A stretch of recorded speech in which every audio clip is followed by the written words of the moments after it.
बरेच इन्स्ट्रुमेंट्स जेवढी बेसिक लेवलला लागतात तेवढे मी सगळेच घेऊन आलोय दाखवायला. आणि तुम्ही ते हातात घ्या. आता पहिला मी पॅटर्न सांगतो कसा असेल, सगळ्यांनी नोट्स काढा आपापल्या, सगळ्यांनी प्रिंटआउट आणले असतील. सो आपण पहिले सगळे इन्स्ट्रुमेंट्स बघूया. मी काही कॅच पॉईंट्स आहेत किंवा काही वेगळ्या ज्या गोष्टी आहेत त्या सांगतो, त्या सगळ्यांनी त्याच्यावर लिहून घ्या. मग आपण एक काम करू, सगळेजण तुम्ही पुढे या, मी कॅमेरा पण ऑफ करेन आणि मग तुम्हाला प्रत्येकाला हातात इन्स्ट्रुमेंट देतो. सो तुम्हाला बघता येईल कसं वापरायचं, काय वापरायचं, आणि काय डाऊट्स असतील तर आपण डिस्कस करूया. मी बेसिक 20 इन्स्ट्रुमेंट्स जे आता लागतात की टेबलावर ठेवलेली असतात, आणि काही ट्यूब्स, ड्रेन्स, कॅथेटर्स वगैरे हे सगळं मी आणलेलं आहे. दुर्दैवाने किंवा सुदैवाने तुमच्या हे सगळं जो माल मी आणला होता तो लॉकडाऊनच्या आधीचा हॉस्पिटलमध्ये लोड केला होता आणि त्यातली काही गोष्टी एक्सपायर झाल्या होत्या. सो आपल्याला हे ऍक्च्युअल मध्ये सगळं फोडून बघता येणार आहे. काही फ्युचर मटेरियल आहेत, म्हणजे तुम्हाला त्याची प्राइस बघितली तर चक्कर येईल एवढे महाग येते, पण ती एक्सपायर झालेलं आहे. So we can actually open it and actually we can see it, कशी निडल होल्डरला कसं पकडायचं काय, तो सगळ्यांना आपल्याला बघता येईल. सो थोडा वेळ गेला आणि ज्यांना थांबायचं त्यांनी थांबून या सगळ्या गोष्टी बघू शकता. सो आपण आता let's start with the instruments. So basically instrument म्हणजे काय, तर सर्जरी विदाउट इन्स्ट्रुमेंट म्हणजे इट इज लाईक तो सब्जेक्टच नाहीये. बेसिकली इन्स्ट्रुमेंट्स नसतील तर तुम्ही सर्जरी करूच शकणार नाही. हाताने दोऱ्याने गाठ बांधणं वगैरे हे सगळे जे कन्सेप्ट आहेत, या आपली आजी ते सुई दोरा होता होता तिच्या डोळ्याचे पार म्हणजे बजे झालेले असतात. सो आपल्याला माहिती आहे की without instrument surgery cannot be studied. So कुठलंही इन्स्ट्रुमेंट जेव्हा आपण बघतो, सो आपण let's consider this is artery forceps. तर कधी पकडताना जे इन्स्ट्रुमेंट आहे, एक्झामिनर आपल्याला हातात इन्स्ट्रुमेंट देतो, तर आपण कायम पकडताना रिंग फिंगर आणि थंब हा टाकायचा. आपण आपली घरची सवय घालणारी कात्री कापायची अशी, हे फालतूगिरी करायची नाही, हे करायचं. सर हेच का, सर हेच का, तर बेसिकली ग्रिपिंगसाठी रिंग फिंगर आणि इंडेक्स फिंगर मध्ये जर तुम्ही पकडलं तर वरची बोटं फ्री आहेत, त्यात तुम्ही हे पकडू शकता, म्हणजे तुमची इन्स्ट्रुमेंटची ग्रिप सॉलिड झाली. आणि दुसरं म्हणजे रेंज ऑफ मोशन. तुम्ही जर समजा असं पकडून बघा कात्री, तुम्ही एवढीच फिरवू शकता. हे जर तुम्ही पकडलं तर तुमचं रेंज ऑफ मोशन वाढली, कारण की हा जॉईंट, एल्बो जॉईंट सुद्धा कामाला आला, त्यामुळे तुमची ग्रिप वाढली आणि बेसिकली तुमची रेंज ऑफ मोशन वाढली. सो बेसिकली कुठले इन्स्ट्रुमेंट पकडता तुम्ही, असं पकडलं एक्झामिनरला कळतं की यांनी सर्जरीमध्ये काम केलेलं आहे, कारण की सगळे लोक इन्स्ट्रुमेंट असं तरी पकडणार, नाहीतर असं तरी काहीतरी बघणार वेड्यासारखं असं तसं. इन्स्ट्रुमेंटचा हा पोर्शन बघण्यासारखाच नसतो. म्हणजे मुलगी जेव्हा आपण बघतो तेव्हा पहिला चेहरा बघायचा ना, बाकीचं काय बघायचं मुलीमध्ये, तसाच प्रकारे इन्स्ट्रुमेंट जेव्हा बघायचं तेव्हा whatever is maybe, this is called as a jaw. हे बघा, these are jaws and this is the tooth. हे प्रत्येक इन्स्ट्रुमेंटमध्ये वेगळं. मी आता कुठलं इन्स्ट्रुमेंट तुम्हाला दाखवतो, आता लेट्स सी दुसरं एक instrument, this is a needle holder. मी दोन्ही तुम्हाला असे दाखवले तर काय कळणार आहे कुठला निडल होल्डर आहे. आपण हे बघतो असं, सर हे मला निडल होल्डर वाटतंय, 0 मार्क्स. आणि तुम्हाला म्हणजे आम्हाला इन्स्ट्रुमेंट्सला आय थिंक 5 का 10 मार्क आहेत, पण तुम्हाला 15 ते 20 मार्क असतात, आणि हे एक्झाम मध्ये विचारलं जात नाही. टोटली हा जो टॉपिक आहे it is 101%, it is just for your practicals. त्यामुळे ह्याच्यामध्ये मला काहीतरी एक्स्ट्रा माहिती वगैरे ते प्रॅक्टिकल मध्येच कळणार आहे.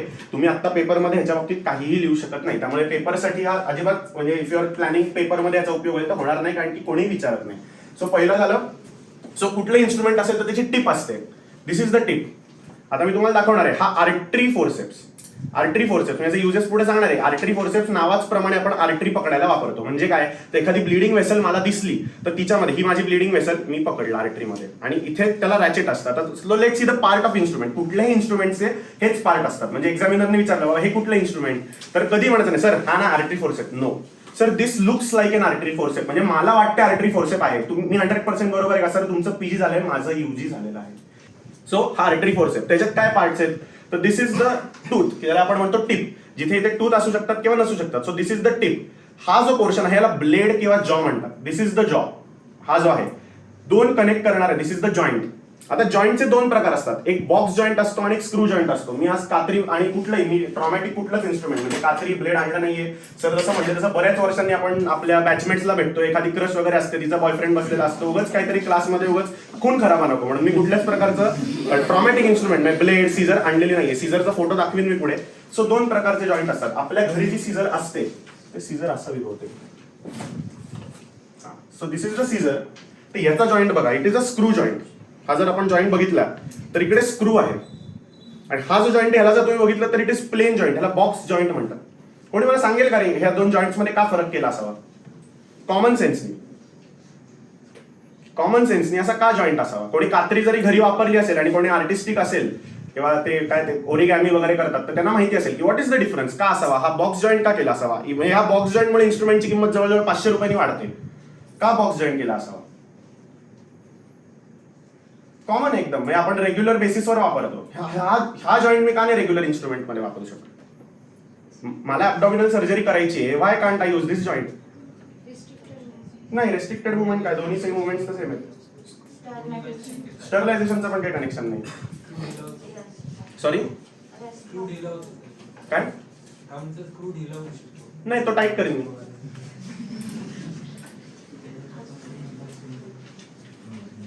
का बरं असं? धागे कापताना आपल्याला माहिती ह्याच्यामध्ये धागा अडकू शकतो, किंवा आपण जेव्हा डीप टिश्यू मध्ये काही सुचरिंग करायला जाऊ तर ह्याच्यामध्ये बॉवेलचे बऱ्याच वेळेला स्ट्रँड असतात, मिझेंट्रिक असतात, छोटे छोटे वेसल असतात, त्या ह्याच्यात अडकू शकतात, म्हणून हा बॉक्स जॉईंट. तर दोन प्रकारचे जॉईंट कुठले, तर बॉक्स जॉईंट आणि स्क्रू जॉईंट. मी पुढे इन्स्ट्रुमेंट जेव्हा येणार आहे तेव्हा आपण बघणार आहोत सगळे. So let's see. Surgery instrument हे बघा, surgical instruments are the one used in the operation theatres and first aid emergency kits. Basics आहेत हे आपल्याला माहितीच पाहिजेत. म्हणजे जरी तुम्ही उद्या सर्जन बनणार नसाल, आर्टरी फोर्सेप्स, सीझर जे आपल्याला माहितीच पाहिजेत. बऱ्याच वेळेला असं होतं आपण कुठल्या तरी ओटी मध्ये हाऊस म्हणून जातो आणि तिथे आपल्याला सर्जन वॉश करतो, हे चल हो पटकन वॉश, आपल्याला इन्स्ट्रुमेंट्स माहित नसतात. सिस्टरला जे जमतं ते आपल्याला जमत नाही, त्यामुळे लाजस्पद गोष्ट आहे. तीन प्रकार, तीन त्याचे हे असतात. The first is jaws, joint and the catch. So हा जो मी म्हणलो हा जॉ आहे, हा जॉईंट आहे, आणि हा जो आहे याला आपण म्हणतो कॅच. आता हे जे इन्स्ट्रुमेंट आहे याला रॅचेट्स आहेत. काय म्हणतोय मी, हे जे आहेत हे रॅचेट्स आहेत. सो ह्याचा काय उपयोग आहे तर हे लॉक करायला वापरले जातात. म्हणजे मी याच्यामध्ये आर्टरी पकडली की ती आर्टरी सुटू नये म्हणून मी हे लॉक करतो. असिस्टंटला पण सांगू शकतो ना हे पकडून बस, पण त्याच्या हातनं चुकून सुटली की सगळं संपलं. त्यामुळे हे लॉक दिलेले आहेत रॅचेट्स. आता असे तुम्हाला एक्झामिनर प्रश्न विचारणार आहे की अरे असे बाबा दोन इन्स्ट्रुमेंट सांग रे ज्याला रॅचेट्स नसतात. एक सोपं आहे, तुम्हाला जमणार आहे. बरोबर, सीझरला रॅचेट्स नसतात. अजून एक कुठलं इन्स्ट्रुमेंट असेल रे बाबा की ज्याच्यामध्ये रॅचेट्स नसतात? गायनेकचं इन्स्ट्रुमेंट ज्यांनी बघितलं त्यांना माहिती. Exactly, great. ओवम फोर्सेप्स मध्ये सुद्धा रॅचेट्स नसतात. आणि अजून एक फोर्सेप्स आहे, तुम्हाला परत तो लिहून घ्या, मी तुम्हाला शिकवणार नाहीये.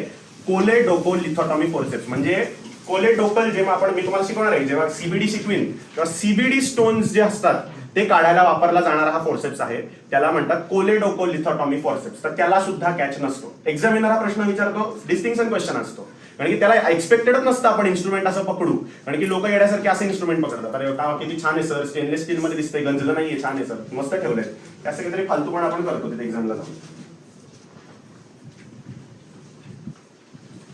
सो दोन प्रकारचे जॉईंट्स, बॉक्स जॉईंट आणि दुसरा असतो स्क्रू जॉईंट. तुम्हाला कळलं? बॉक्स जॉईंट मध्ये बघितलं तर सगळ्या इन्स्ट्रुमेंट्सला बॉक्स जॉईंट असतो एक्सेप्ट सीझर्स. आणि screw joint are less often use except for scissors. म्हणजे फक्त सीझर मध्ये आपल्याला या प्रकारचे जॉईंट दिसतात. आणि always to be held in thumb and ring finger to maximise motion and for proper grip. कळलं? कसं पकडायचं इन्स्ट्रुमेंट कळलंय प्रत्येकाला? मी थोड्या वेळाने आता एकेकांना पुढे बोलवणार आहे, जसं आपण हे इन्स्ट्रुमेंट सगळे करू, मग तुम्ही डेमॉन्स्ट्रेट करून दाखवा काय आहे, मी तुम्हाला बाकीच्या गोष्टी सगळ्या सांगतो. Great. All surgical instruments are autoclaved except for scissors which are sterilised using ETO. का रे बाबा, सीझर पण स्टेनलेस स्टीलची आहे, का नाही करायची स्टरलाइज ऑटोक्लेव्ह मध्ये? येस, धार कमी होते म्हणून कधीही ती ऑटोक्लेव्ह करायची नाही. आता आपल्या हॉस्पिटल्समध्ये इटिओचे नसतात मशीन, छोट्या हॉस्पिटलमध्ये, म्हणून आपण ते ऑटोक्लेव्ह मध्ये टाकून देतो. स्टरलायझेशन जर सगळ्यांना आठवत असेल तर सगळं आठवतंय. डिसइन्फेक्शन म्हणजे काय रे? What is disinfection, what is sterilisation? Online मध्ये बरं आहे, तुम्हाला सगळे बुक्स ओपन लगेच करायचे. आता इथे समोरासमोर सांगावं लागतं ना. काय रे बाबा, सिंपल भाषेमध्ये what is sterilisation, what is disinfection? काय? हा, म्हणजे डेटॉल मध्ये मी काय सांगितलं होतं, 99.9% सुरक्षा. म्हणजे reduction in the bacterial load is called as disinfection. आणि क्लिनिंग म्हणजे total eradication of bacteria along with spores. आता हा जो शर्ट घातलाय ना, कुठला बॅक्टेरिया असा दिसतो माहिती का तुम्हाला? ड्रमस्टिक अपीअरन्स म्हणतात. मला कॉलेजला या नावाने बोलवायचे पूर्वी, कारण की मी असा शर्ट घालून जायचो. हा, माहितीये कुठला दिसतो? त्याची इंजेक्शन घेतो आपण बघा खरचडलं की. हा, क्लॉस्ट्रिडियम टिटॅनीचे असे स्पोर्स असतात, ड्रमस्टिक स्पोर्स म्हणतात त्याला. सो बेसिकली स्पोर्युलेटिंग ऑर्गॅनिझम जे असतात तर ते स्पोर्स सुद्धा क्लिअर झाले की त्याला स्टरलायझेशन म्हणतो. आपण स्टरलायझेशनच्या मेथड्स बघितल्या होत्या, मेकॅनिकल मेथड्स आणि केमिकल मेथड्स. तर केमिकल मेथड्स मध्ये मी गॅशियस सांगितले होते, that was ethylene oxide, ETO. तर ते ETO आपण कात्र्यांना वापरणार आहोत. आयडियली वापरलं पाहिजे. आपल्याला एक्झामिनर विचारतो आर्टरी फोर्सेस देऊन, काय बाबा कसं स्टरलाइज करशील? सर मी स्टरलाइज करणार आहे ऑटोक्लेव्हनी. हे बेसिक क्वेश्चन आहेत. हे नाही आले तर सर मी आर्टरी पकडीन. आर्टरी पकडायच्या आधी ती साफ करायला लागते, मग नंतर त्याचं सगळं पुढे येतं. सो आपल्याला माहिती पाहिजे how are they sterilise. So आता सगळ्यात पहिलं इन्स्ट्रुमेंट येणार आहे. म्हणजे आता आपण एक काय काम करूया, we are going in to the operation theatre. पेशंटला ऑपरेशन पेशंटचं करायचं आहे. मी तुम्हाला हँड वॉशिंग शिकवलेलं आहे. नंतर मी तुम्हाला प्रोव्हिडॉन आयोडीन, आता सापडलं, मी आणलं नव्हतं, हे प्रोव्हिडॉन आयोडीन आहे. हे आपण रेग्युलर युजला वापरतो. कोणी पर्सेंटेज सांगेल का रे बाबा? सोल्युशनचं पर्सेंटेज किती सांगितलं होतं? येस. आणि स्क्रब किती होता? सोल्युशन 10% आणि स्क्रब किती होता? येस, 7.5% स्क्रब होता. हे आपण ओटी मध्ये वापरलं जाणार आहे, कारण की those R high concentration.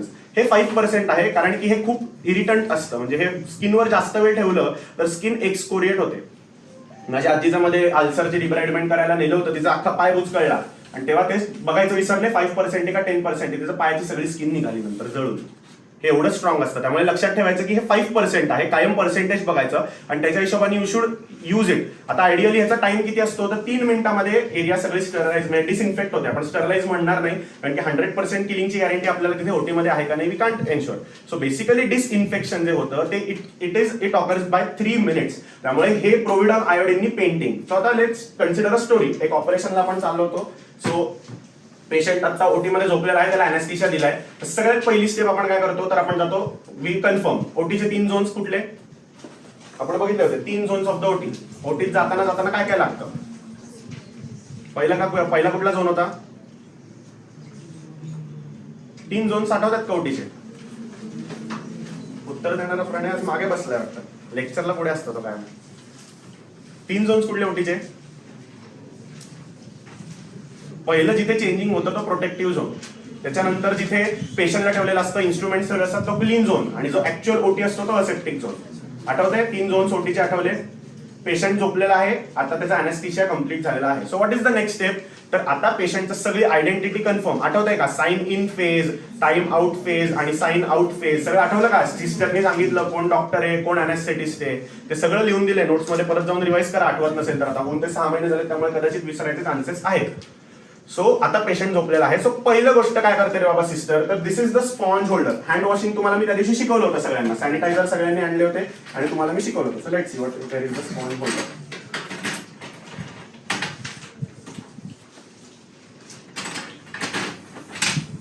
So हा स्पॉन्ज होल्डर. याला कसं ओळखायचं रे बाबा तर हे बघा याच्यामध्ये जर आपण बघितलं तर ह्याला ब्लाइंड एंड्स असतात. हे बघा 2 आईज आहेत आणि ह्याला बघितलं तर ट्रान्सवर्स सिरेशन्स असतात. यामध्ये स्पंज पकडला, बिटाडीनची पाऊल असतं त्यात बुचकळायचं आणि कसा रे पार्ट करायचा. मला मिडलाईन इन्सिजन द्यायचा आहे पेशंटला तर कसा पेंट करणार आहात तुम्ही. येस सेंटर टू पेरिफेरी म्हणजे जिकडनं इन्सिजन द्यायचा आहे. If this is my incision तर मी असं centre to periphery. This is the part of cleaning. This is sponge holder. तुम्हाला एक्झामिनरने हे व्यवस्थित सांगितल्यानंतर तो तुम्हाला विचारणार मग अजून युजेस सांग स्पॉन्ज होल्डर. नोट्स मध्ये दिलेले आहेत 2. त्यातला एक जो यूज आहे तो गायनेकचा आहे. तो बऱ्याच सर्जनला अपील होणार नाही. जे सर्जन गायनेक प्रॅक्टिस करतात त्यांना हे उत्तर फार आवडेल, पण ज्या लोकांना गायनेकॉलॉजिस्ट बद्दल हेट्रेड असतं ते तुम्हाला पहिल्यांदाच फेल करतील. त्यामुळे हा गायनेकचा यूज कधी पहिल्यांदा सांगायचा नाही. सो बेसिकली हे कळलं प्रत्येकाला. हॅज पेनिस्ट्रेटेड एंड्स आणि त्याच्यामध्ये बघितलं तर त्याच्यामध्ये गॉज पीसेस पकडू शकतो आणि always paint from centre to periphery. Great. Can also be use. आता काय तर गॉल ब्लॅडर जेव्हा आपण ऑपरेट करत असतो तेव्हा गॉल ब्लॅडरचं फंडस पकडायचं असतं. जेव्हा मी आता कोलेसिस्टेक्टॉमी शिकवीन तुम्हाला त्यात ओपन आणि लॅप्रोस्कोपिक दोघांनाही प्रोसिजर सेम असते. फंडस पकडायचं असतं गॉल ब्लॅडरचं आणि गॉल ब्लॅडर उचलायची असते. तर ती उचलण्यासाठी आपण हा स्पॉन्ज होल्डर वापरू शकतो. दुसरा यूज आपल्याला विचारणार आहेत कारण की पेंटिंग सगळ्यात सांगणार आहेत, आपण काहीतरी वेगळं सांगणार आहोत. तर काय आपला यूज आहे तर हा सेकंड यूज आहे. मग तिसरा यूज गायनेकचा सांगा. प्रेग्नंट युटरस मध्ये अँटिरियर लिप ऑफ सर्व्हिक्स पकडायला आपण वापरतो. नॉर्मली कुठलं इन्स्ट्रुमेंट वापरतात रे अँटिरियर लिप पकडायला. येस वल्सेरम वापरतात, पण प्रेग्नंट मध्ये ते सर्व्हिक्स सॉफ्ट आणि फ्रायबल असतं म्हणून आपण तिकडे वापरणार होतो हा स्पॉन्ज होल्डर. तिथे तुम्हाला सांगितलं असेल. आता अजून 2 युजेस मी तुम्हाला सांगणार आहे. 1 use is to debride the cavity of an abscess. To debride the cavity of an abscess म्हणजे ऍब्सेस कॅव्हिटीमध्ये आतमध्ये जे काही WBCs आहेत किंवा जे आतमध्ये राहिलेला स्लफ आहे तो सगळा पुल आउट करण्यासाठी तुम्ही हा वापरू शकता. कारण की हा कम्पॅरेटिव्हली अट्रॉमॅटिक आहे. मी नॉन ट्रॉमॅटिक घेतलं कुठलंच इन्स्ट्रुमेंट नॉन ट्रॉमॅटिक नसतं. लक्षात ठेवा कुठलंच इन्स्ट्रुमेंट 0% ट्रॉमा अशी गॅरंटी देत नाही. आपल्या वापरावर असतं. So it is comparatively atraumatic. म्हणून मी काय म्हणलं अजून एक यूज काय करणार आहोत तर हायड्रेटेड सिस्ट. मॅडमनी तुम्हाला लिव्हर मध्ये शिकवलं असेल तर ते लिव्हर हायड्रेटेड सिस्ट मध्ये जर आपली मेडिकल मॅनेजमेंट फेल झाली तर आपण सर्जिकल मॅनेजमेंट करतो. ते मी शिकवणार आहे. पेअर परक्युटेनियस इन्स्पिरेशन ऍस्पिरेशन रिएस्पिरेशन ते शिकवू आपण तेव्हा. सो ते करताना आपल्याला काय करायचं आहे ते हायड्रेटेड सिस्टची कॅव्हिटी पकडायला मी हा वापरू शकतो. एक्स्ट्रॉइजेट पहिलं सांगू नका. Sponge holder sir hydrated cyst cavity 0 marks. पहिलं काय करणार सर मी याच्यात गॉस पकडणार आहे आणि पेंटिंग करणार आहे. सर विचारणार आहेत पेंटिंग कसं करणार आहेस सर सेंटर टू पेरिफेरी करणार आहे. आणि मग ते झाल्यानंतर सर मला विचारणार बरं तुला अजून काही युजेस माहिती आहेत का रे. तू पास झालाय असं घाबरू नकोस. तू पास झालायस पण आता हे वरचे क्वेश्चन आहेत जर तुला आले तर अजून एक्स्ट्रा बोनस मार्क्स.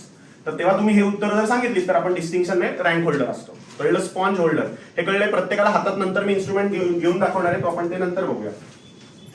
आता हे आहे टॉवेल क्लिप्स. टॉवेल क्लिप्स त्यांच्यात 2 असतात. मेओज टॉवेल क्लिप आणि डॉइन्स टॉवेल क्लिप.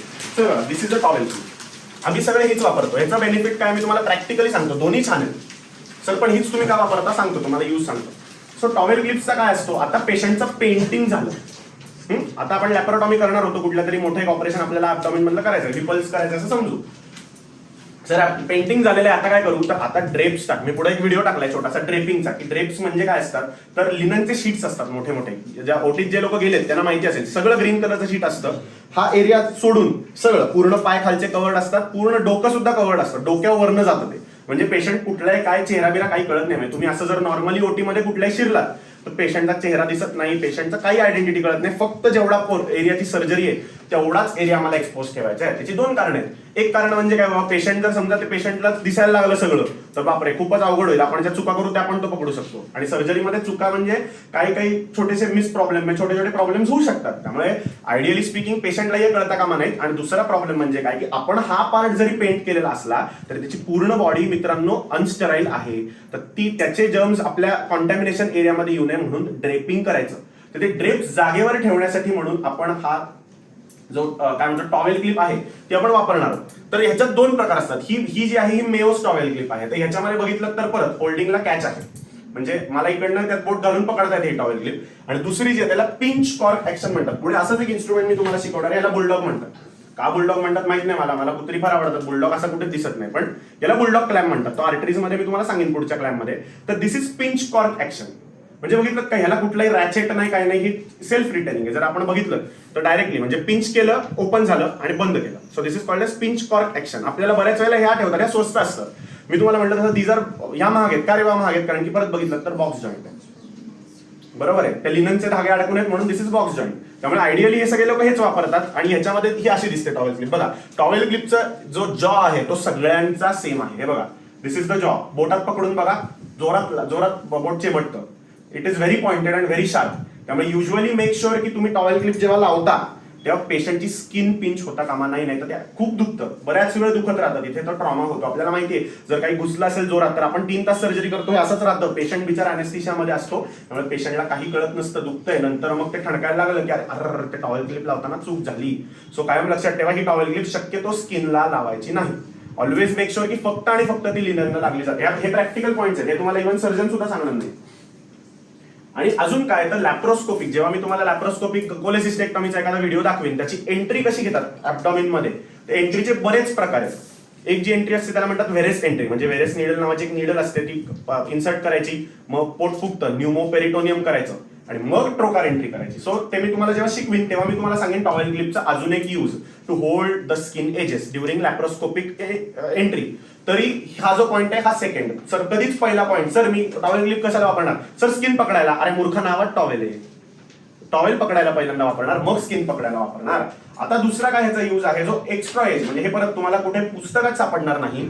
तर आपण ज्या वायर्स वापरतो, कॉट्री शिकवली होती, जे एनर्जी रिसोर्सेस सगळे शिकवलेले आठवतात, हार्मोनिक, स्काल्पेल, कॉट्री, या सगळ्या एनर्जी रिसोर्सेस जेव्हा शिकवले होते तेव्हा मी तुम्हाला त्याच्या ज्या वायर्स असतात त्या खाली लोंबून आहेत, त्या वायर सुद्धा आपण ऑटोक्लेव्ह केलेले असतात, त्या वायर्स ऑटोक्लेवेबल असतात.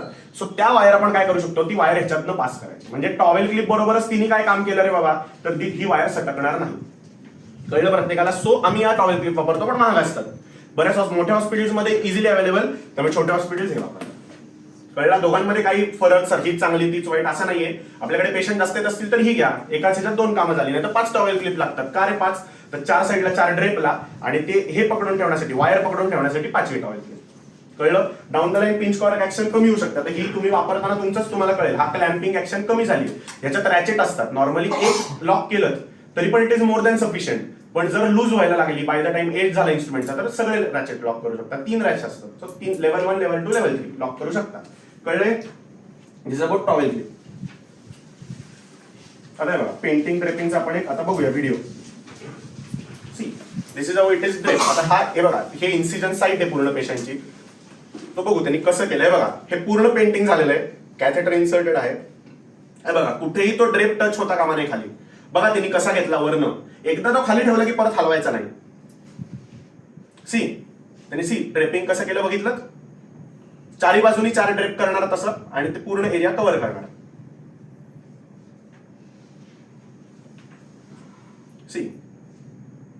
अगदी स्लो मोशन मध्ये केले. आपण ओटीमध्ये अगदी असं स्लो बघायला जातो आणि मग कळतं आपल्याला की एवढं काही स्लो नसतं. सी ते हात तो ते बाजूला आहे बघा, हे वरनं घातलं, दिस इज द इन्सिजन साईट. बाकी सगळं कव्हर केलं आहे त्यांनी. आणि आता तो पूर्ण एक होल्ड शीट टाकेल ज्याच्यानी everything would be covered except for this. हे बघा, आता टॉवेल क्लिपने तो फिक्स करणार ते. हे बघा, टॉवेल क्लिप लावले आणि फिक्स केलं. बघितलं कसं फिक्स केलं?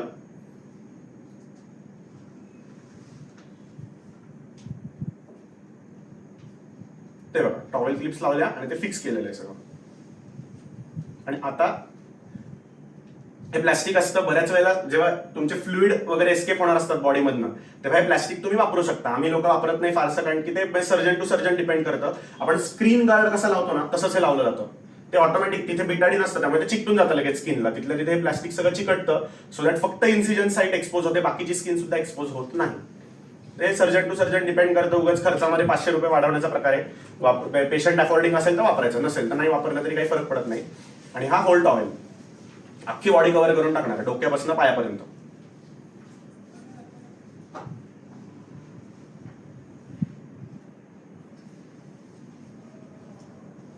हा व्हिडिओची लेंथ आहे, याच्यामध्ये ऍक्च्युअली सर्जरी चालू होऊन अर्धी संपलेली पण असते पुण्यामध्ये. हे एवढं प्रॉपर दाखवत आहेत, पण एवढं कोणी स्लो अगदी हे दाखवण्यासाठी केलेलं आहे, बाकी काही नाही. हे बघा, हा कर्टन केला म्हणजे काय रे बाबा, आता पेशंट जरी जागा असेल तरी त्याला खालचं काही कळू नये, सर्जन काय करतोय काय बोलतोय काही दिसू नये म्हणून. हे बघा, झालं, अख्खं पेशंटला हेड टू टो कव्हर केलं. कळलं कसं करतात हे तुम्हाला. तिथे सर्जरी ओटी मध्ये गेल्यानंतर आपल्याला काही सुधरत नाही. आता आलेलं आहे दुसरं, दॅट इज बीपी हँडल. स्काल्पेल म्हणजे काय रे?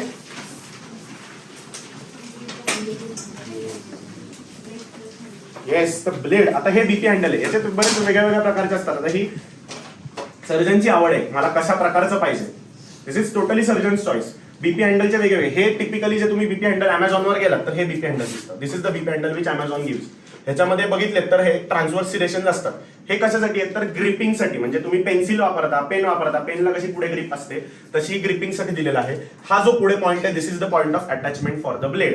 तर हा जो पॉईंट आहे, this is point of attachment for the blade. मी आता ब्लेड घेऊन आलेलो नाहीये, कारण की आपल्याला आता ब्लेड म्हणजे मी म्हणलं तसं की कुठेही कोणाला ट्रॉमा होणार, ते इतकं शार्प असतं की लगेच कट बसतो, म्हणजे बघेपर्यंत कट बसतो. So we don't want to use that right now. कोणी म्हणजे मी सुद्धा आजपर्यंत ब्लेड म्हणजे इन्सिजन दिलेलं नाही कधी स्किनवर, ब्लेड कधी मी वापरला नाही. So this is the BP handle. या बीपी हँडलला ब्लेड झालेले आहेत. आपण ब्लेडची नंबर जनरल सर्जरीमध्ये बघितली होती. 12 नंबर ब्लेड कशाला वापरतात रे? येस, आता ते लिहून घ्या. 12 नंबरचा ब्लेड जे आहे त्याच्या खालील्या सुचर कटिंगला वापरला जाणारा ब्लेड. म्हणजे सुचर कटिंग जेव्हा पेशंट आपल्याला फॉलोअपला येतो तेव्हा आपण सुचर जेव्हा कट करणार आहोत तेव्हा 12 नंबरचं ब्लेड वापरणार आहोत. 11 नंबरचं कशाला वापरतो रे? येस, स्टॅब इन्सिजन देण्यासाठी. तर स्टॅब इन्सिजन कशात आपण देतो? येस, ऍब्सेस कॅव्हिटी मध्ये आपण बघितलं होतं स्टॅब इन्सिजन आपण पेशंटच्या बॉडीवर देणार आहोत. सो स्टॅब इन्सिजन साठी वापरणारा ब्लेड. आता हे जे सगळे ब्लेड्स आहेत हे यांचा यूज एकच आहे, फक्त थोडेसे एक्स्ट्रा पॉइंट्स आहेत जे तुम्हाला मी आता सांगणार आहे. तेव्हा सांगितले नव्हते, आपण नवीन शिकत होतो. 15 नंबरचं जे इन्सिजन आहे ओपीडी प्रोसिजर्सचे जे असतात, म्हणजे लायकोमा काढायचा लोकल खाली, म्हणजे छोटे छोटे इन्सिजन्स द्यायचे मला. म्हणजे ऍब्डोमिन कॅव्हिटीवर एवढा मोठा इन्सिजन द्यायला आहे बघा, तेवढूच ब्लेड आहे, अजिबात वापरू शकत नाही. सो 15 नंबरचं ब्लेड जे आहे ते ओटी म्हणजे मायनर ओटी मध्ये स्मॉल इन्सिजन्स द्यायला वापरलं जाणारं blade, that is 15 number blade. कळलं प्रत्येकाला? That is 15 number blade.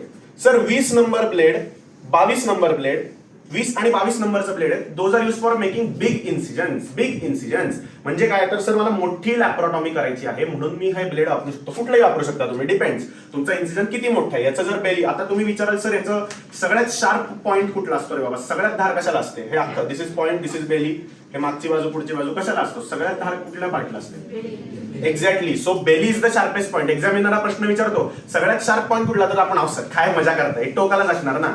झालं, 0 मार्क पडले. सो मला इथे माहिती पाहिजे बेली इज द, आता याची बेली बघा, इट इज कम्पॅरेटिव्हली बिग, आणि याची बेली बघितली तर it is comparatively small. So जेवढा मोठा इन्सिजन तसं ब्लेड्स आपण वापरू शकतो. हे छोटा माइन्यूट नॉलेज सिस्टर लोकांना जास्त असतं की सर तुमचा इन्सिजन मोठा आहे म्हणून मी मोठा ब्लेड घेतलं.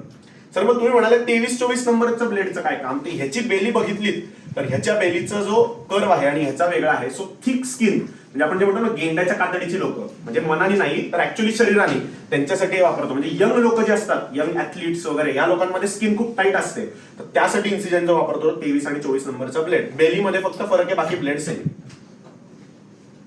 हे सगळे छोटे छोटे पॉईंट्स आहेत, तुम्ही लिहून घ्या, नाहीतर ज्या लोकांना लिहायचे त्यांनी लिहा, ज्या लोकांनी नाही लिहिलेत तरी काही प्रॉब्लेम नाहीये. पण हे सगळे मायन्यूट पॉईंट्स आहेत, हे तुम्ही जेव्हा सर्जरी घ्याल तेव्हा उपयोगाला नक्की येतील. नाही झाले तर एक्झाम मध्ये टॉप करायचं असेल ज्या लोकांना, त्यांच्यासाठी हे सगळे पॉईंट्स उपयोगाचे आहेत. नाहीतर सगळेच लोक आपलं ब्लेड आणि हे एवढंच माहिती असतं, याला स्काल्पेल म्हणतात. याला हे हातात घेऊन कधी म्हणायचं नाही सर हे स्काल्पेल आहे. It is not a scalpel, it is a BP handle, Bard Parker handle. त्याच्यावर सर मी ब्लेड लावणार आणि त्याचं स्काल्पेल होणार. आता आता राहिलेला प्रश्न, हे पण तुम्ही वापरू शकता. याचे ग्रिप्स कुठल्या कुठल्या प्रकारचे असतात? 3 प्रकारच्या ग्रिप्स आहेत. कसं पकडू सर मी हे हातामध्ये? तर पहिलं पेन्सिल ग्रिप, म्हणजे तुम्ही पेन कसं पकडता, पेन्सिल ग्रिप. एकदम मायन्यूट इन्सिजन तुम्हाला द्यायचे, छोटे छोटे कलाकुसरीचं जे काम आहे, म्हणजे छोटंसं सिस्ट काढायचंय पाठीवरचं, असं ग्रॉस इन्सिजन देण्यासाठी काय याचा ह्या ग्रिपचा उपयोग होत नाही. This is a pencil grip. म्हणजे तुम्ही पेन कसं पकडता, तर या ग्रिपने तुम्ही इन्सिजन देऊ शकता. That is called as pencil grip. छोटे इन्सिजन्स जे असतात, fine minute incisions, pencil grip.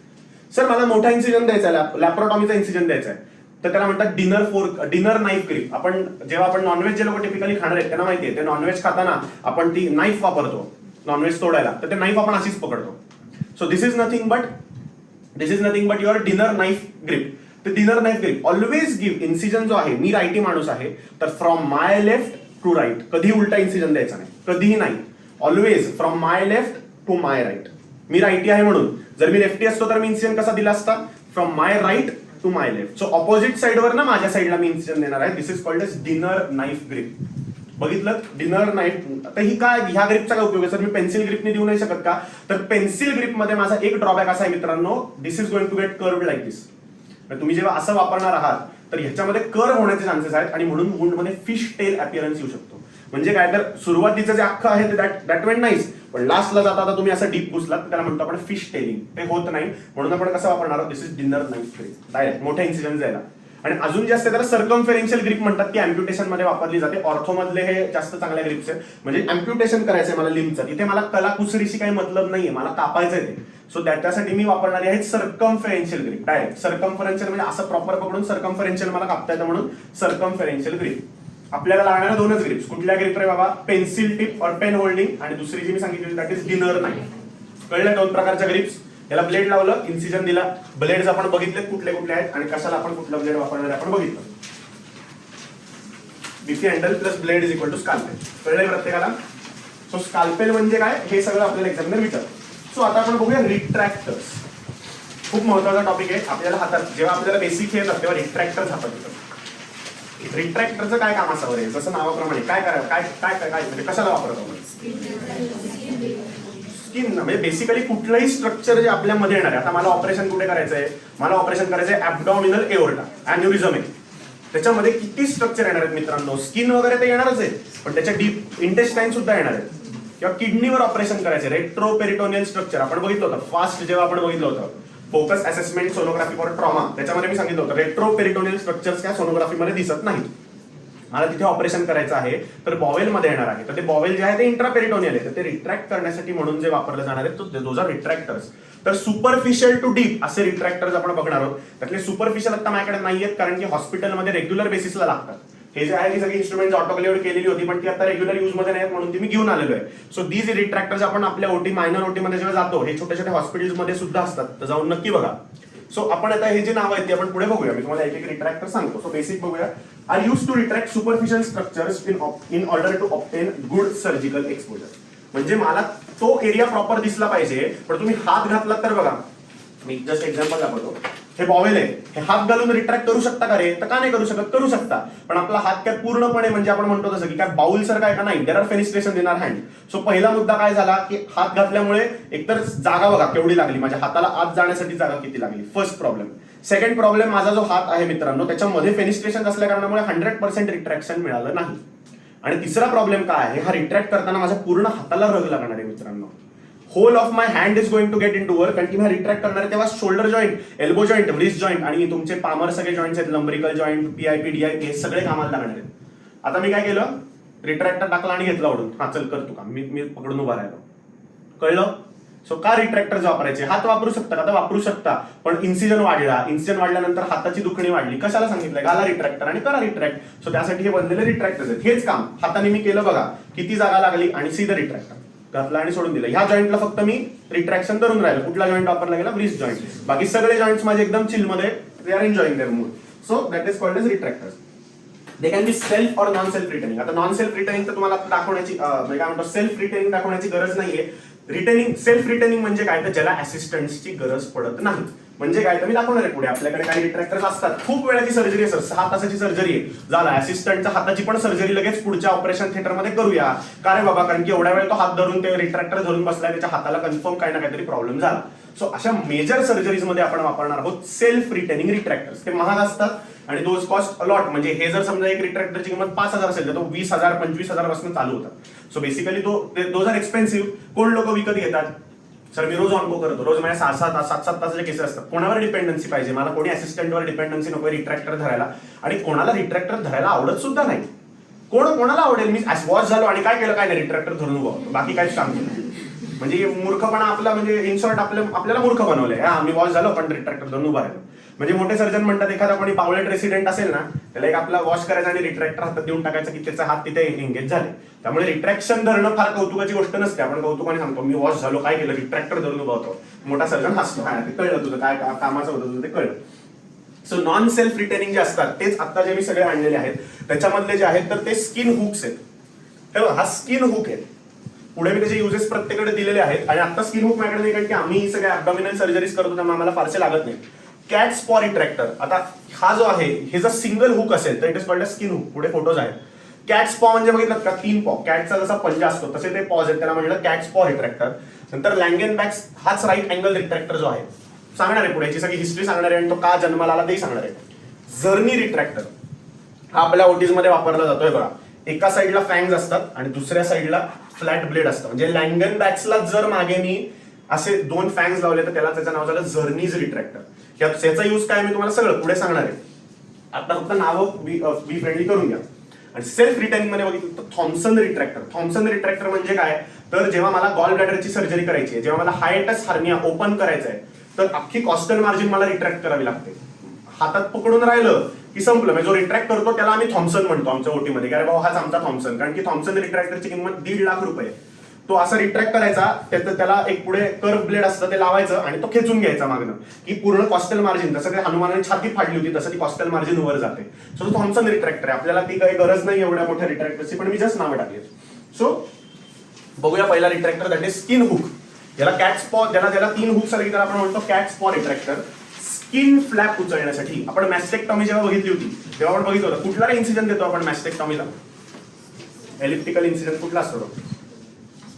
बरोबर, स्टीवर्ट्स इन्सिजन आपण मॅस्टेक्टॉमी मध्ये देणार होतो. आणि तो इन्सिजन दिल्यानंतर ती स्किन उचलावी लागते. ते फ्लॅप रेज करण्यासाठी जे वापरले जातात that is nothing but the skin hooks are used for raising skin flaps in during mastectomy or neck surgeries. Neck मध्ये पण मला थायरॉइडची सर्जरी करायची आहे तर सुपर सबक्युटेनियस प्लेन मध्ये जाण्यासाठी मी तो स्किन हुक लावतो. त्याला असं हुक असतो, स्किन हुक होते आणि आपण उचलून धरू शकतो ती स्किन आणि सर्जन खाल्लं डिसेक्ट करत जातो. सो त्याचे व्हिडिओज जे मी ग्रुपवर तुम्हाला शेअर करतो. मी आता तेवढा वेळ नाही आपल्याकडे म्हणून मी आणलेलं नाही. दुसरं इज द लँगेनबॅक्स रिट्रॅक्टर. ह्यालाच म्हणतो आपण राईट अँगल रिट्रॅक्टर. त्याचाच मोठा भाऊ मॉरिस. याचं का काय ओरिजिन कसं झालं मी तुम्हाला सांगतो. सो लँगेनबॅक जर बघितला तर ह्याला असं राईट अँगल ब्लेड आहे, याला सुद्धा असं राईट अँगल ब्लेड आहे. तर फरक काय दोघांमध्ये तर ह्याचा बघा, see this width, this is way more. आणि हे जर बघितलं तर अगदीच पातळ आहे विड्थ. सर असं का केलं असावं रे? कोणाला काही लॉजिक? एक तर हे कर्वचा मतलब काय आणि वाय हा छोटा आणि हा मोठा कसा झाला असेल? कोणाला हिस्ट्री? Wild guess. लिव्हरच्या रिलेटेड आहे. वाईल्ड गेस करा. एकदम सोपं आहे. असं तुम्ही हसाल काय सोपं होतं. पहिला कुठला आला असेल? हा आला असेल का हा आला असेल? पहिला मॉरिस आला का पहिला लँगेनबॅक आला? पहिला मॉरिस आला, पहिला लँगेनबॅक आला. हे नाही की ते बोलायला सोपं असलं. पहिला कुठला आला असेल? कोण लँगेनबॅक कोण म्हणते? हात वर करा ना. काय चुकलं तर चुकलं.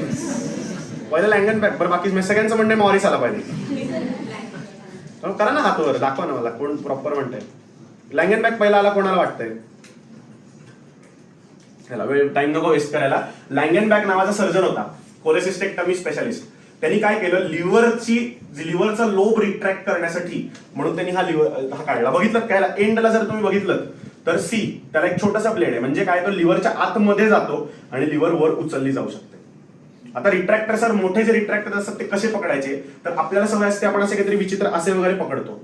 आपले हे जॉईंट्स कधीच कामाला आले नाही पाहिजेत. स्मॉल जॉईंट्स असतात ते खूप इम्पॉर्टंट असतात, कारण की ते जर फटीक झाले तर आपल्याला पुढे सुचरिंग वगैरे काही करता येत नाही. सो रिट्रॅक्टर कधीही पकडताना एक हात असा आणि त्याला दुसरा हात सपोर्टिंग असा. This is the way you should hold the retractor. म्हणजे मला रिट्रॅक्टर स्वतः कधी घालायला जायचं नाही. बॉवेलमध्ये चुकून अडकतं ह्याच्यामध्ये बॉवेल आणि परफोरेट होतं. त्यामुळे unless and until you know the proper way of inserting, तोही वे मी तुम्हाला सांगणार आहे. इन्सिजन दिलेला आहे, बॉवेलचे सगळे लेयर्स खाली करायचे. सो वर स्किन आहे, बॉवेलचे सगळे लेयर्स मी हाताने खाली दाबले, रिट्रॅक्टर इन्सर्ट केला. See the way of inserting.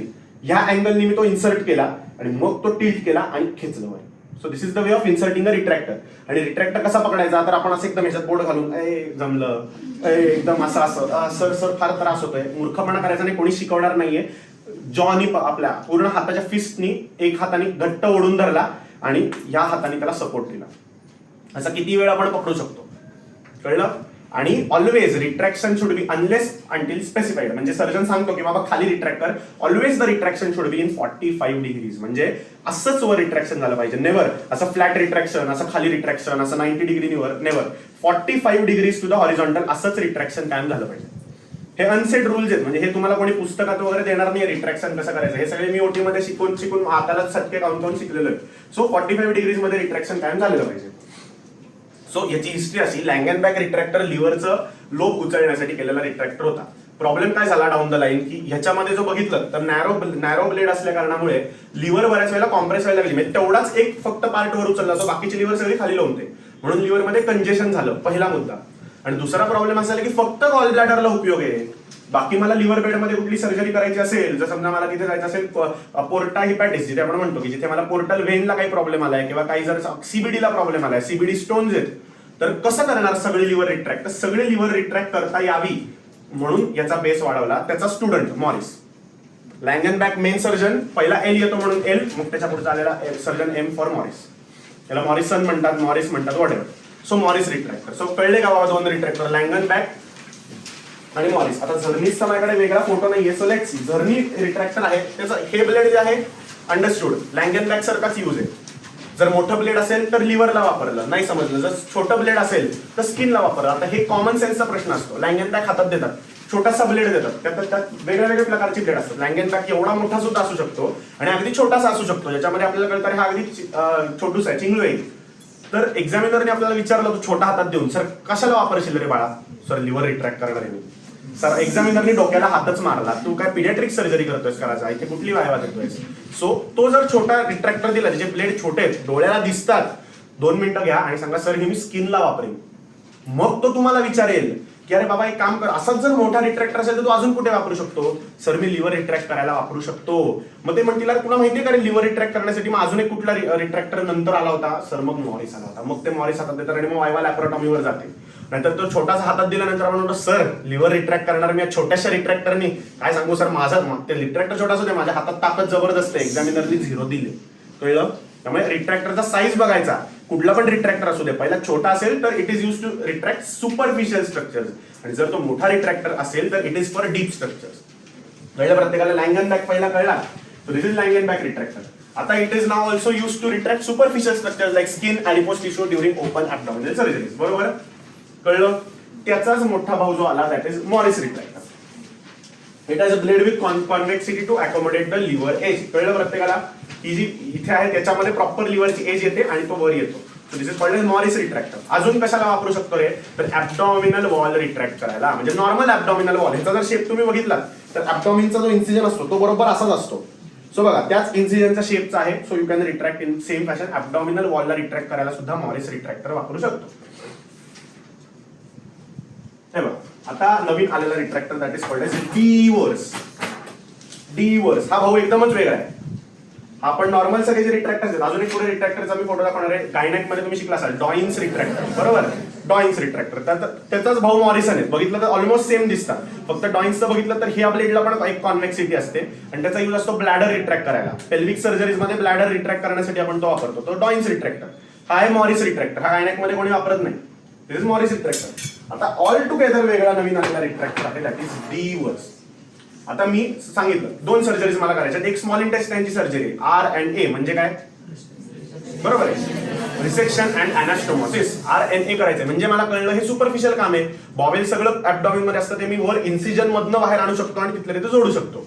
तर डीप मला कुठलं काम करायचं आहे का मित्रांनो, तर नाही, तिथे मी मॉरिस रिट्रॅक्टर वापरणार. का रे, तर फक्त स्किन आणि तुमची ॲब्डॉमिनल वॉल रिट्रॅक्ट करायची. आता मी सांगतो तुम्हाला, मला किडनी काढायची, नेफ्रेक्टमी करायची आणि मला रेट्रोपेरिटोनियल स्ट्रक्चर पाहिजे, तर नुसता मॉरिस रिट्रॅक्टर लावून बॉवेल बाजूला जाणार आहे का? बरोबर, बॉवेल तर मला बाजूला घेतलं पाहिजे. रेट्रोपेरिटोनियल स्पेस जर मला बघायची आहे तर मला बॉवेलचे लूप्स बाजूला घेतले पाहिजेत ना सगळे. तर ते डीप स्ट्रक्चर्स मध्ये जर मला पोचायचं असेल तर बघा, ह्याच्याबरोबर ॲब्डॉमिनल वॉल रिट्रॅक्ट झाली आणि आतमधलं जे बॉवेल होतं ते सुद्धा मी ह्याच्याने खेचून धरलं. So Divers. आता ह्याची ग्रिप कशी असते, तर थंब इकडे पाहिजे, थंब इकडे पाहिजे, हा आतमध्ये पहिल्यांदा घालायचा आणि मग व्रिस्ट मुवमेंट करायची, दॅट इज 45 डिग्रीज. कळलं? ऑटोमॅटिक. म्हणजे काय केलं, इथे जर माझी किडनी आहे याच्यावर सगळे पडलेले बॉवेल लूप्स आतमध्ये टाकला, किडनीच्या वर ठेवला आणि असा रिट्रॅक्ट केला. आली का किडनीचं एक्सपोजर आलं. परत बघा, माझा अँगल जो नॉर्मल 90 डिग्री होता तो 45 डिग्री झाला. सो रिट्रॅक्टरचा अँगल 45 डिग्री. कळलं? याचा डिवर्सचा यूज म्हणजे काय, तर डीप स्ट्रक्चर आतमधनं मला जर समजा डीप स्ट्रक्चरचा एक्सपोजर पाहिजे असेल तर डिवर्स. डिवर्स परत लिव्हरला सुद्धा रिट्रॅक्ट करायला अनेक लोक वापरतात. ते म्हणजे these uses are totally dependent upon surgeon. पहिला आयडेंटिफिकेशन जमलं पाहिजे, त्याच्यानंतर त्याचे 1-2 प्रोटोटाईप युजेस जमले पाहिजे. म्हणजे म्हटलं तर छोटा लँगेनबॅक लिव्हर रिट्रॅक्शन नाही, बेसिक यूज कळला, मग ऍडव्हान्स क्वेश्चन येणार आहे जे मी तुम्हाला आता लिहून देतोय. जे सगळे ऍडव्हान्स क्वेश्चन आहे, सगळे 45 डिग्री असं, हे जे तुम्ही वापरताना नॉर्मल माणूस रिट्रॅक्टर असा काहीतरी पकडतो, हे पकडल्यावर एक्झामिनरला कळतं ह्याला सर्जरी बद्दल माहितीच नाहीये, म्हणजे हा फक्त सब्जेक्ट म्हणून पास व्हायला आलाय. जेव्हा तुम्ही रिट्रॅक्टर असा पकडाल आणि असं दाखवताना दाखवायचा काय नाही, हा डीपर स्ट्रक्चर रिट्रॅक्ट करायला वापरणार मी, हे तुमची मुवमेंट बघितली की त्याला कळतं की अरे ह्या पोरगाने काम केलंय सर्जरीमध्ये, याला काय आपण बाकीचे प्रश्न नको विचारायला, क्लिनिकली विचारू. सो तुमचा ऑरा बिल्ट व्हायला पाहिजे की तुम्ही क्लिनिशियन आहात आणि you are not a medical student. So हा ऑरा बिल्ड करण्यासाठी तुमची इन्स्ट्रुमेंट कशी पकडता, किती कॉन्फिडन्सनी पकडता, तो ओव्हर कॉन्फिडन्स नाही न होते, या सगळ्या गोष्टी एक्झामिनर बघत असतो. हे बघा, has different length blades used to retract small bowel loops during deeper surgeries into retroperitoneum or pelvis. कळले? आता मला जर रेक्टमची सर्जरी करायची आहे तर डॉइन्स रिट्रॅक्टर लावून काय काम होणार आहे, मला युट्रस पण रिट्रॅक्ट करावा लागणार आहे. सो युट्रस आत पेल्विस मध्ये टाकलं, दिस इज रेक्टम, आत युट्रस मध्ये युट्रस आणि रेक्टम, कुठला रे pouch, yes pouch of POD, pouch of Douglas मध्ये टाकलं, खटकीने रिट्रॅक्ट केलं, युट्रसवर सर्जनला मिळाली स्पेस ऑपरेट करायला. कळलं? डीपर पेल्विक स्ट्रक्चर सुद्धा रिट्रॅक्ट करू शकतो. सो बेसिकली डीपर स्ट्रक्चरची सर्जरी असेल तर डिवर्स वापरणार, सुपरफिशियलची असेल तर मॉरिस वापरणार. हे दोनच ब्रेड अँड बटर आहेत सर्जनचे. जसं गायनॅक मध्ये डॉइन्स रिट्रॅक्टर होता तसं इकडे 2 आपले असतात ब्रेड अँड बटर. डॉइन्स फार असे लोक वापरत नाहीत, गायनॅक इन्स्ट्रुमेंट आहे. सो हे आहेत सेल्फ रिटेनिंग, हे मी आणलेले नाहीयेत, हे ईएनटी मध्ये विचारला जातो, मॅस्टॉइड रिट्रॅक्टर. मॅस्टॉइड सर्जरीच्या वेळेला याचं ओपनिंग झालं, पण आता सगळीकडे वापरला जातो, न्यूरोमध्ये वापरला जातो, ॲब्डॉमिनल सुपरफिशियल सर्जरी असतात तिथे. बेसिकली याचा यूज काय मित्रांनो, हा सेल्फ रिटेनिंग आहे. बघा इथे रॅचेट्स आहेत, याची रॅचेट वेगळी आहे, तो रॅचेटनी ओपन झाला की तो त्याचे फॅन्स असे ओपन होतात आणि तो स्किनला फक्त स्ट्रक्चर स्किनचे सेपरेट करून ठेवायला वापरला जातो, दॅट इज मॅस्टॉइड रिट्रॅक्टर. कळलं प्रत्येकाला? दिस इज मॅस्टॉइड रिट्रॅक्टर. हा ईएनटी मध्ये त्याचं ते विचारतील मॅस्टॉइड का म्हणतात, कारण की आपल्याला जर इयर जे लोक शिकतात त्यांना माहिती आहे, इयरच्या रिलेटेड कुठल्याही सर्जरीज असू देत ते मॅस्टॉइड थ्रू जातात. म्हणजे त्याला canal wall up, canal wall down. आता ईएनटी तुम्ही जेव्हा शिकाल तेव्हा वाचाल तेव्हा तुम्हाला कळेल मॅस्टॉइड मध्ये जायचं. आपल्याला माहिती आहे मॅस्टॉइडच्या अँटिरियरली, हे मॅस्टॉइड कॅव्हिटी आहे, त्याच्या अँटिरियरली मिडल इयर कॅव्हिटी असते. सो मिडल इयर कॅव्हिटीला डायरेक्ट कानातनं नाही जाता येत, मग मॅस्टॉइड मधनं जायचं. मॅस्टॉइड मध्ये गेल्यानंतर पोस्टिरियर वॉल फोडायची आणि मग मी आलो अँटिरियर वॉल मध्ये. सो मॅस्टॉइड सर कुठल्याही इयरची सर्जरी असेल तर त्याला मागणंच इन्सिजन घेतो आपण. इन्सिजनचं नाव विसरलोय मी, एकदा तुम्ही चेक करा जाऊन. सो पोस्ट ऑरल इन्सिजन पण त्याचं काहीतरी एक वेगळं नाव आहे, म्हणजे सायंटिस्टचं नाव आहे, तो चेक करा तुम्ही. सो या इन्सिजन मध्ये मी करणार आहे, तर त्याच्यासाठी बनलेला हा मॅस्टॉइड रिट्रॅक्टर आहे. मग ह्या छोट्याशा स्पेस मध्ये मी एका असिस्टंटला म्हणणार आहे तू रिट्रॅक्टर घेऊन उभा राहा. किती मूर्खपणा आहे, त्यापेक्षा मी सेल्फ रिटेनिंग लावला, मला पाहिजे तसं रिट्रॅक्शन घेतलं आणि केलं. आता न्यूरोमध्ये सुद्धा वापरतात स्काल्प रिट्रॅक्ट करायला. स्काल्पचे टिश्यूज आहेत, कोण तो रिट्रॅक्टर करून बसणार एवढे छोटे टिश्यूज ना. ॲब्डॉमिनल वॉल हर्निया करायचा आहे, माझ्याकडे असिस्टंट नाही, घेतला मॅस्टॉइड रिट्रॅक्टर लावून टाकला, त्याचं त्यांनी रिट्रॅक्ट केलं. कळलं प्रत्येकाला? दिस इज मॅस्टॉइड रिट्रॅक्टर. आता दिस इज बॅल्फोर रिट्रॅक्टर, म्हणजेच मी म्हटलो जो येतो ना, दिस आर सेल्फ रिटेनिंग.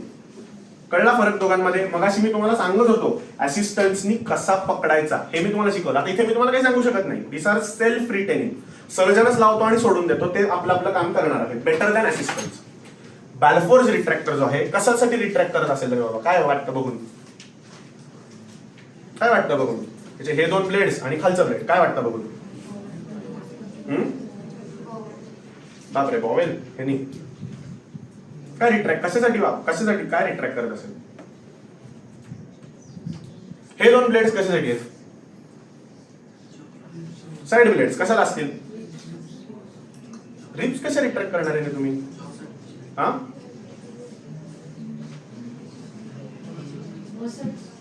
मग कुठले मसल्स? हा म्हणजेच अँटीरियर ऍब्डॉमिनल वॉलचे मसल्स आहेत हे या फॅंग्स मध्ये आले आणि दिस इज द ऑप्शनल पॉइंट.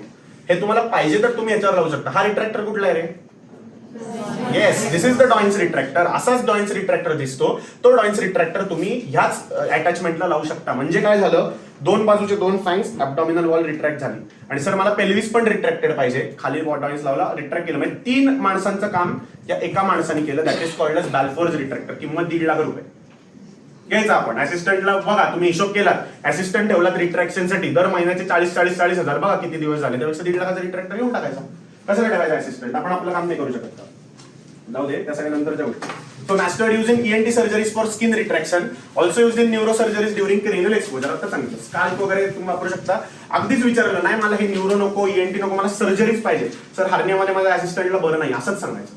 त्याला म्हणायचं नाही सर मी हार्निया सर्जरीला वापरणार, सर माझा असिस्टंट आलाच नाही, गेला गर्लफ्रेंड बरोबर बाहेर, मग आता मी काय करू सर? मग मी मास्टर्ड रिट्रॅक्टर वापरतो, मला गरज नाही त्याची. पुढच्या दिवसापासून मी त्याला सांगितलं bye bye. So this is Balfour's retractor, mainly use for abdominal surgeries. One blade is fixed and other is mobile. म्हणजे काय, तर हे जे ब्लेड असतं बघा, this is the fixed end. हे बघा, हा जो एंड आहे दिस इज फिक्स्ड एंड. आणि हा जर बघितलं तर हा मुव्हेबल आहे. म्हणजे पहिल्यांदा हे असे क्लोज्ड असतात, मग ते आपण बाहेर खेचतो. So this blade you will use it to retract like this. म्हणजे ॲब्डॉमिनल वॉल रिट्रॅक्ट झाली, मग त्याला डॉइन्सचा ब्लेड लावला आणि खाली पुल केलं. हे सगळे मेजर रिट्रॅक्ट, हे तुम्हाला एक्झामला ठेवत नाहीत, पण आपल्याला माहिती पाहिजे कारण की मोठ्या ओटीज मध्ये काम करताना हे रिट्रॅक्टर समोर येतात. मग तेव्हा आपल्याला वाटतं रे आपण काहीच नाही केलेलं आयुष्यात. सो बघून ठेवा, तुम्ही जेव्हा काम कराल तेव्हा तुम्हाला याचा जास्त चांगला अंदाज येईल. Joints can be attached below to retract the bladder. कळलं रिट्रॅक्टर्स. आता आपण येऊया मेन फोर्सेप्स कडे, की ज्याच्यावर आपली वायवा मेन असते. सो बेसिक फोर्सेस, आपल्याला अंदाज काय असतो ना फोर्सेप्स म्हणजे हे, कारण की आपण त्या आयुष्यात 11वी 12वी फोर्सेप म्हणलं की असंच काहीतरी डोळ्यासमोर येतं, चॉपस्टिक्सनी खाल्ल्यासारखं forcep. So this is forcep. त्याच्यात 2 असतात बेसिकली. यात अनेक प्रकारचे फोर्सेप्स आहेत, अनेक प्रकारचे. पण आपल्याला जे युजी लेवलला 2 महत्वाचे आहेत ते 2 आहेत, टूथ फोर्सेप आणि प्लेन फोर्सेप. हे बघा, टूथ आहे, बोटालाच लावून बघायचं, दुखतं, पकडा दुखत नाही. सो मला कळलं अट्रॉमॅटिक अँड ट्रॉमॅटिक. पहिला डिफरन्स कळला. मग ट्रॉमॅटिक जर असेल तर कशाला वापरायला रे बाबा तुम्ही? येस, टफ स्ट्रक्चर पकडायला, की जिथे मला ह्या टूथची ग्रिप गरजेची आहे. So what are those tough structures रे बाबा? स्किन. आपल्याला काय वाटतं बापरे स्किन किती नाजूक आहे, जेव्हा बॉवेल बघता तेव्हा कळतं स्किनला काहीच व्हॅल्यू नाहीये. Skin is the most tough structure. त्याच्या खाली रेक्टस शीट, सगळ्या ॲपोन्युरोसिस पकडताना जे आहेत स्ट्रक्चर. सर बॉवेलला वापरू का? अजिबात नाही, कारण की हायड्रोजेनिक परफोरेशन करा. त्यासाठी माझ्याकडे आहे दुसरा forcep, that is called as blunt forceps. कळलं? नॉन टूथ किंवा ब्लंट फोर्सेप्स. सो मला कळलं डेलिकेट स्ट्रक्चर्स ब्लंट फोर्सेप्स आणि हार्ड स्ट्रक्चर्स टूथ फोर्सेप्स. कळलं? सर ग्रिप कशी पकडायची? अशी पकडू का? अजिबात नाही. 3 fingers on this serration and thumb on this serration. This is the way you grasp. This is the way you grasp. कळलं? सर ग्रिप अशी पकडू का? अजिबात नाही. सर पेन्सिल सारखी ग्रिप पकडू का? नाही. This is the way you grasp. कळलं? 2 फोर्सेप्स कळले. आता हे जे आहेत डीप एके व्हॅस्क्युलर फोर्सेप्स, हे मी आणले नाहीयेत कारण की हे बघा ह्याच्यामध्ये असाच इंटेस्टायनल क्लॅम्प सुद्धा असतो. आता हे बघा ह्याच्यावर जर सिरेशन्स तुम्ही बघितलेत, आता जाता सांगतो फोर्सेप्स मध्ये आपल्याला दिसणार आहेत सिरेशन्स. सिरेशन्स म्हणजे काय, तर जॉच्या आतमध्ये असलेले जे त्याला काय म्हणतो ग्रिपिंग साठी केलेले जे मार्किंग असतात त्याला सिरेशन्स म्हणतो. ह्याच्यामध्ये ट्रान्सवर्स सिरेशन्स आहेत. हे बघा, हे तर तुम्ही हातात जेव्हा घ्याल तेव्हा कळेल ह्याच्यामध्ये ट्रान्सवर्स सिरेशन्स आहेत. पुढे एक माझ्याकडे फोटो असेल त्यात सिरेशन्स दाखवलेत मी. हे बघा ट्रान्सवर्स सिरेशन्स दिसलं. आता हा जो फोर्सेप्स आहे ना याला लॉन्जिट्युडनल सिरेशन्स असतात. तर लॉन्जिट्युडनल आर कंपॅरेटिव्हली व्हेरी लेस ट्रॉमॅटिक. म्हणजे बॉवेल पेक्षा सुद्धा नाजूक काय स्ट्रक्चर आहे तर बाबा वेसल वॉल खूपच नाजूक आहे. तर त्यासाठी मी हे फोर्सेप्स वापरतो की ज्याला सिरेशन्स जे असतात ते व्हर्टिकल असतात. दिस इज प्लेन फोर्सेप. आपल्याला हा फोर्सेप कोणी ठेवणार नाहीये, पण एक्झामिनर विचारू शकतो अरे बाबा ह्या फोर्सेप मध्ये आणि त्या व्हॅस्क्युलर फोर्सेप मध्ये काय फरक आहे? तर त्या व्हॅस्क्युलर फोर्सेप मध्ये सर लॉन्जिट्युडनल सिरेशन्स आहेत. माझ्याकडे एक इन्स्ट्रुमेंट आहे पुढे, ते लॉन्जिट्युडनल सिरेशन्स असलेलं आहे, ते मी तुम्हाला पुढे गेल्यावर दाखवतो. पण मला लक्षात काय पाहिजे, tooth forcep, non tooth forcep. आणि मग मला तिसरं डोक्यात काय राहणार आहे, तर that is longitudinal serrations, that is vascular forceps. नाव नाही लक्षात ठेवायचं, DeBakey vascular forceps, not necessary to know the name. Tooth forceps used to grasp the tough structures like skin and sheath, and non-tooth are used for holding delicate structures like bowel, ureters, etc. कळलं प्रत्येकाला? आता येऊया हे main forceps जे आहेत हे प्रत्येकाला म्हणजे स्पॉन्ज होल्डर रिट्रॅक्ट झाल्यानंतर हे पेट फेवरेट क्वेश्चन देतो. So this forcep is called as Allis forcep. हे गायनॅक मध्ये सुद्धा आलेलं आहे, गायनॅक मध्येच आलेलं आहे एलिस फोर्सेप्स. तर काय रे बाबा ह्याचा यूज आहे? गायनॅक मध्ये काय सांगितलं होतं तुम्हाला? कशाला वापरतात? एलिस फोर्सेप्स कशाला वापरतात? येस, अँटीरियर फॉरेनिक्सला वापरतात. अजून कशाला वापरतात गायनेक मध्ये आपण बघितलं होतं? Allis forceps. अजून काय यूज होता? कशाला वापरणार होतो आपण? LSCS मध्ये कशाला वापरणार होतो? LSCS च्या एजेस पकडायला कुठले फोर्सेप्स वापरतात रे? लोअर सेगमेंट युट्राईन सिझराईन सेक्शन जे आपण बघतो त्याच्यामध्ये मी इन्सिजन दिला युट्रसवर असा आडवा, तर त्याचे साइड एजेस पकडायला कुठला इन्स्ट्रुमेंट वापरतात? जी पासून नाव आहे त्याचं ग्रीन आर्मिटाज फोर्सेप. तर तो फोर्सेप माझ्याकडे नसेल तर मी एलिस वापरू शकतो. गायनेक मधले युजेस आठवा सगळ्यांनी. आता मी तुम्हाला सांगतोय ऍब्डॉमिन सर्जरीज मध्ये याचे काय युजेस आहेत. तर use to catch skin and sheath. Tough structure बघा, ट्रॉमॅटिक आहे, बोटात पकडून बघा, लागणार आहे तुम्हाला, बोटात पकडून बघा, हे सगळं करून बघा. आता मी तुम्हाला जेव्हा हातात देणार इन्स्ट्रुमेंट नंतर परत बघायला कोणी मिळणार नाही. ओटी मध्ये ऑटोक्लेव्ड असतात. सिस्टरला जाऊन थांबव बघते एक हातात घेऊन, सिस्टर हातावर फटका मारते आणि बाहेर जा म्हणते, सिस्टर सुद्धा. कारण की ओटी मधले मी काही प्रोटोकॉल सांगणार आहे ते सगळ्यांनी जाता लिहून घ्यायचे. So this is traumatic. त्यामुळे मी हे फक्त टफ स्ट्रक्चर, जसं टूथ फोर्सेप मी स्किन आणि शीतला वापरला होता तसा Allis forcep. So that also I am going to use for anterior abdominal wall and sheet. हे सगळं लक्षात ठेवा कारण की आपल्या सगळी सर्जरी व्हायला ही ॲब्डॉमिनच्या रिलेटेडच असणार आहे. हे रिट्रॅक्टर सर मी नेक डिसेक्शनला वापरीन, सरांनी शून्यच मार्क दिले. सर हा रिट्रॅक्टर सर मी पायाच्या सर्जरीला वापरणार, ऑर्थोपेडिक मध्ये बोन रिट्रॅक्ट करायला, 0 मार्क. त्यामुळे सगळे इन्स्ट्रुमेंट जे आहेत 99% ॲब्डॉमिनल सर्जरीज रिलेटेड असतात. आपल्याला बाकी फारशा मॅस्टेक्टॉमी वगैरे त्याच्या रिलेटेड काही येत नाही, स्किन हुक सोडले तर.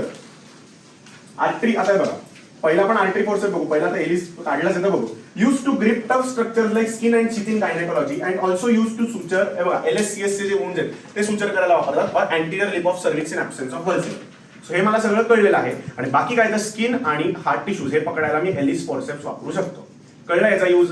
टफ स्ट्रक्चर सर मी चुकून सर बॉवेल पकडते, एक्झामिनरनी 0 मार्क दिला, चुकूनही नाही. याला टूथ दिसतात ना तुम्हाला राजांनो, मग कुठलाही टूथ दिसलं रे दिसलं की डोक्यात फक्त एवढी ट्यूब पेटली पाहिजे की मी हे कुठल्याही डेलिकेट स्ट्रक्चरला वापरणार नाही, मेले तरी चालेल वापरणार नाही. कळलं? Allis force. आता आलेला सगळ्यांचा फेवरेट, एक्झामिनरचा फेवरेट, तुमचा फेवरेट, माझा फेवरेट, आर्टरी फोर्सेस. हो बेटा, आर्टरी फोर्स. त्याचा एक मोठा भाऊ पण सांगणार तुम्हाला, आर्टरी फोर्स. आर्टरी हे बघा कर्ड असतो, त्यात स्ट्रेट सुद्धा येतो. त्यामुळे स्ट्रेट आला तरी काही प्रॉब्लेम नाही, आपल्याला ओळखता आला पाहिजे. कसा ओळखायचं सांगणार आहे. रेग्युलर पहिले इन्स्ट्रुमेंट आहे sir, this looks like an artery forcep. Sir म्हटलं काय बाबा आर्टरी फोर्सेप पडतोय? Sir this jaw is curd आणि आतमध्ये सिरेशन्स ट्रान्सवर्स आहेत. ट्रान्सवर्स सिरेशन्स आहेत आतमध्ये दिसतात का? ह्याच्यात नाही दिलेले ट्रान्सवर्स सिरेशन्स आहेत. So this is an artery forcep. Sir तुला का नाही वाटत बाबा ह्या आर्टरीमध्ये अजून काय मॉडिफिकेशन होऊ शकतं? तर सांगतो तुम्हाला. पुढचा त्याचा मोठा जो भाऊ आहे that is called as Kocher's forceps. आता का जन्म झाला त्याचा ते तुम्हाला हिस्ट्री सांगणार त्याच्या बाबतीत एकच मिनिट. त्याचा मोठा भाऊ पुढच्याच पेजवर दिलेला आहे, दॅट इज कॉकर्स फोर्सेप्स. म्हणजे तुझ्याच आपण नंतर बघू. बघा दोन्ही दिसायला सारखे आहेत, दोन्ही दिसायला सारखे आहेत, लांबनं सगळे सारखे. म्हणून इन्स्ट्रुमेंट घेताना पहिला हातात पकडायचं, प्रॉपरली ओपन करायचा, जॉ बघायचा, हे खालचं बघायचं नाही. भले काही येत नसेल तरी दाखवायचं की मला कळतं म्हणून जॉ बघायचा. आता ह्याच्या आणि याच्या जॉ मध्ये तुम्हाला मेजर डिफरन्स कळणार आहे. याच्या जॉ मध्ये टूथ आहे, याच्या जॉ मध्ये टूथ नाही. टिपला कॉकर्स फॉर्सेप्सच्या टूथ आहे, याच्या टूथ नाही. सो दोन्ही एकच आहेत आयडियली, पण कॉकर्सला एक्स्ट्रा पॉइंट दिला दॅट इज टूथ. आता मी तुम्हाला सांगतो थायरॉइड सर्जरीकडे आपण परत येऊ. थायरॉइड सर्जरी करत असताना कॉकर्सला एक गोष्ट जाणवली असेल की त्याच्यामुळे त्यांनी कॉकर्स म्हणजे याचं मॉडिफिकेशन, आर्टरीचं मॉडिफिकेशन केलं कॉकर्समध्ये. का रे बाबा? आपण सर्जरी अख्खे स्टेप शिकवलेले आहेत, कुठेतरी काहीतरी एक गंमत आहे. आता मी तुम्हाला अजून एक गोष्ट सांगतो की ह्या आर्टरीचा साईड इफेक्ट काय, म्हणजे का हा टूथ वरचा महत्वाचा आहे सांगतो. एखादं ट्युब्युलर स्ट्रक्चर आपण याच्यामध्ये पकडून बघू. याच्यामध्ये जर मी हे स्ट्रक्चर पकडलं, दिस इफ आय स्ट्रक्चर आहे कॅच इट, तर हे सुटण्याचे चान्सेस आहेत किंवा इकडनं नाही सुटलं तरी वरनं सुटू शकतं. आता हेच कॉकर्स मध्ये लावून बघू आपण.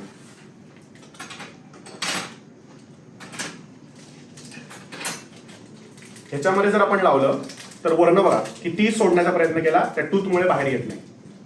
सो म्हणून का रे बाबा थायरॉइड सर्जरीमध्ये केलं होतं याचं उद्घाटन का केलं होतं? सर्जरी शिकवली थायरॉइडची तुम्हाला. काय असू शकतं थायरॉइड मध्ये? ते तिथे त्याचा जन्म झाला, म्हणजे कॉकर्सनी त्याचा फॉर्सेप्सचा जन्म थायरॉइड सर्जरीज मध्ये केला.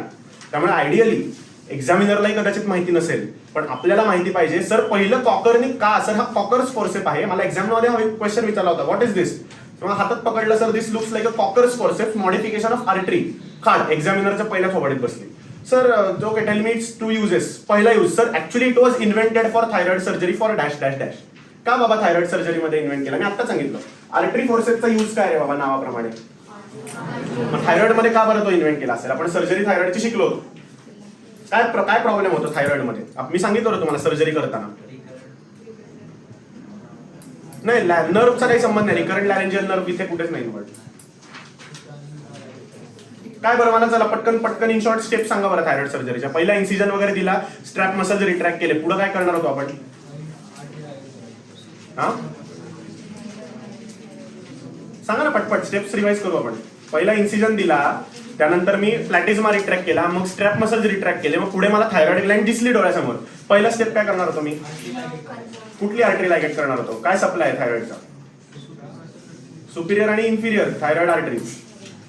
पहिली कुठली लायगेट करायची?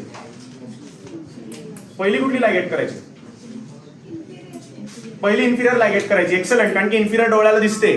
सुपिरियर का नाही पहिली लायगेट करू शकत रे? काय गडबड होऊ शकते? कुठली नर्व? रिकरंट लॅरेंजियल नर्व लेखानो खाल्लं येते. का फरक? पहिलं सुपिरियर का नाही करायची? काय सांगितलं होतं ते वाक्य? काय सांगितलं होतं तुम्हाला? हा, सुप्रासे कटके इन्फ्रासे हटके.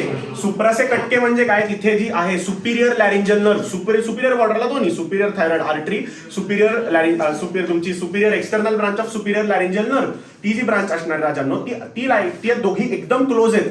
त्यामुळे मला सुप्रासे कटके म्हणजे एकदम जवळून आणि इन्फ्रासे हटके म्हणजे मागणं, म्हणजे खूप लांबनं मला लायगेट करायची आहे. त्यामुळे मला इन्फिरियर थायरॉइड आर्टरी पकडायला सोपी आहे. पकडली, संपला विषय. सुपिरियर थायरॉइड आर्टरी एक तर दिसायला अवघड, त्यात तिची असोसिएटेड नर्व. आता गडबड काय झाली? मी सुपिरियर थायरॉइड आर्टरी ह्याच्यामध्ये पकडली आर्टरीमध्ये, आणि चुकून हिसका बसला आणि ती ओढली गेली. आणि आपल्याला माहिती आर्टरीमध्ये स्मूथ मसल्स असतात, त्यामुळे ती आर्टरी रिट्रॅक्ट झाली. तिथे नर्व आहे, आर्टरी आहे, काय पकडू? नेक मध्ये एवढे स्ट्रक्चर्स आहेत. म्हणून त्यांनी काय केलं? सुटणारच नाही, Kocher's forceps. Superior thyroid artery ligate करण्यासाठी बनवलेला फोर्सेप्स आहे, that is called as Kocher's forceps. म्हणजे टिपिकल यूज, पहिला यूज जो सांगितला पाहिजे आणि ऐतिहासकट सांगायचा, म्हणजे एक्झामिनर म्हणतो अरे बापरे मलाच वाचलं पाहिजे घरी जाऊन. कॉकर्स फोर्सेप्स कळलं? दोघांमधला यूज पहिला. आता बाकी आर्टरी फोर्सेप्सचे एक्स्ट्रा युजेस तुम्हाला सांगतो, त्यात मी दिले पण असतील कदाचित. हे बघा, main we use to hernial sac. आपली जी हर्नियाची सॅक आपण बघितली होती लास्ट सर्जरीमध्ये, ती आपण हर्निया सॅक ओपन केल्यानंतर तिची सॅक पकडण्यासाठी वापरला जाणारा आर्टरी फोर्सेप्स. तर अजून कशाला वापरू शकतो? सुचर फॉलो करायला. मी तुम्हाला सुचर दाखवणार आहे, ते सुचर फॉलो करण्यासाठी आपण आर्टरी फोर्सेप्स वापरू शकतो. म्हणजे सुचरला एका बाजूला लावून ठेवायचं, तिथे सुचर येत नाही, आपण ओढलं की सगळंच बाहेर येईल ना. सो एका टिपला आर्टरी फोर्सेप्स लावायचा. आता ओपन करू आपण सुचर, तेव्हा दाखवतो आपण कसा आर्टरी फोर्सेप्स वापरतो. याचा सगळ्यात छोटा भाऊ जो आता मी नाही आणलेला तो पण लागतो, दॅट इज मॉस्किटो. म्हणजे इतका छोटा असतो की तो एकदम बारका, म्हणजे एवढाच यूज, याच्यापेक्षा छोटा असेल तो. टॉवेल क्लिप पेक्षा छोटा, मी टॉवेल क्लिप दाखवली होती, ह्याच्यापेक्षाही छोटा असतो मॉस्किटो फोर्सेप्स. Same arteries. विचारला रे हा काय वेगळा? काहीच नाही सर, हा छोटा आहे, फक्त सुपरफिशियल स्ट्रक्चर्सला वापरतो. ही जी आर्टरी आहे डीप स्ट्रक्चर्सला वापरतो. Catching the vascular pedicle. मला एक आर्टरी ब्लीड होताना दिसली, पटकीने आर्टरी फोर्सेप्स घेतला आणि त्या आर्टरीला लावून टाकलं. आर्टरी फोर्सेप्स कळलं? कॉकर स्पेसिफिकली कुठल्या आर्टरीला वापरणार सर? सुपिरियर थायरॉइड आर्टरीला वापरणार. कॉकर्स फोर्सेप्सचा अजून एक यूज जर विचारला तर अपेंडिक्स जेव्हा शिकवणार आहे, काय म्हणतो त्याला, अपेंडेक्टॉमी किंवा अपेंडिसेक्टॉमी तुम्ही म्हणता, तर ते करताना त्याचा जो बेस असतो राजांनो, तो आपण क्रश करतो. का क्रश करतो? कारण की त्याच्यामधलं इन्फ्लेमेशन बॉवेलमध्ये जाऊ नये, बॉवेलमधला फिकल मॅटर येऊ नये म्हणून तो बेस क्रश करतो. तो क्रश करण्यासाठी आपण अपेंडिक्सला वापरतो, आणि ती परत सुटलं नाही पाहिजे अपेंडिक्स. नाही तर आपली सर्जरी कशी आहे रे अपेंडिक्सची? 4 सर्जरी आपण बघितल्या होत्या. कशी सर्जरी आपली? क्लीन कंटॅमिनेटेड आहे. ती जर सकून सुटला अपेंडिक्स तर कशी होणार आहे सर्जरी? ती कंटॅमिनेटेड होणार आहे. त्यामुळे मी बघितलं अपेंडिक्सचा बेस पकडायला घटकीने मी वापरणार आहे कॉकर्स फोर्सेप्स. कळलं? ग्रेट. मला आता हे 2 गोष्टी कळल्या. आता बघू आपण याच्यात काय दिलंय पुढे. कॉकर्स फोर्सेप्स, आर्टरी फोर्सेप्स कळला प्रत्येकाला? आर्टरी फोर्सेप्स एक्झामला विचारतो. पहिलं उगाच सर मी hernia sac, no. First use I am going to use it for ligating, म्हणजे holding the pedicles of arteries. कळलं sir? Second use sir holding of hernia sac. Sir third use sir following of suture. Suture follow करणं फार काय कलाकुसरीचं काम नाही. Artery forceps ते असिस्टंटच्या हाताचं काम झालं. आर्टरी फोर्सेप्स याचं काम काय? माझं ऍज अ सर्जन म्हणून काय काम आहे? तर पहिलं म्हणजे मी काय करणार आहे? आर्टरी पकडणार. दुसरं मी काय करणार आहे रे? तर हार्नियल सॅक ओपन करणार. आणि मग मी असिस्टंटच्या रोलमध्ये जाऊन मी काय करणार आहे? तर मी सुचर फॉलो करणार. कळलं प्रत्येकाला? पहिला यूज आहे सर, पहिलं सुचर फॉलो करायला, नावात आर्टरी फोर्सेप्स, आणि मी पहिलं काय करणार? Suture follow. 0 मार्क्स. कळलं? हे एक्स्ट्रा युजेस तुम्हाला माहिती आहे, तुमच्या बॅचमेट्सला माहित नसणार आहे, माझी गॅरंटी. पण आपल्याला माहिती पाहिजे कुठे काय बोलायचं आणि कुठे काय बोलायचं नाही. तर आपण म्हणू अरे मला सगळे येत होतं तरी मला 0 पडले. का पडले? हा मूर्खपणामुळे. आता आलेला आहे हा आपल्याला गायनॅक मध्ये सुद्धा आला होता, दॅट इज बॅबकॉक फॉर्सेप्स. कशाला वापरलं होतं ते गायनॅक मध्ये? कशाला वापरलं होतं? येस, सो मला कळलं ट्युब्युलर स्ट्रक्चर्स पकडायला वापरतोय बघा. याच्यामध्ये ट्यूब पकडण्याची जागा आहे आणि साईडला जर तुम्ही बघितलं तर कॉम्प्रेस होऊ नये म्हणून इथे दोन आईज आहेत. So basically tubular structure, this is my tubular structure. मी ट्युब्युलर स्ट्रक्चरला ग्रास्प करू शकतो याच्यामध्ये. So it is called as Babcock forceps.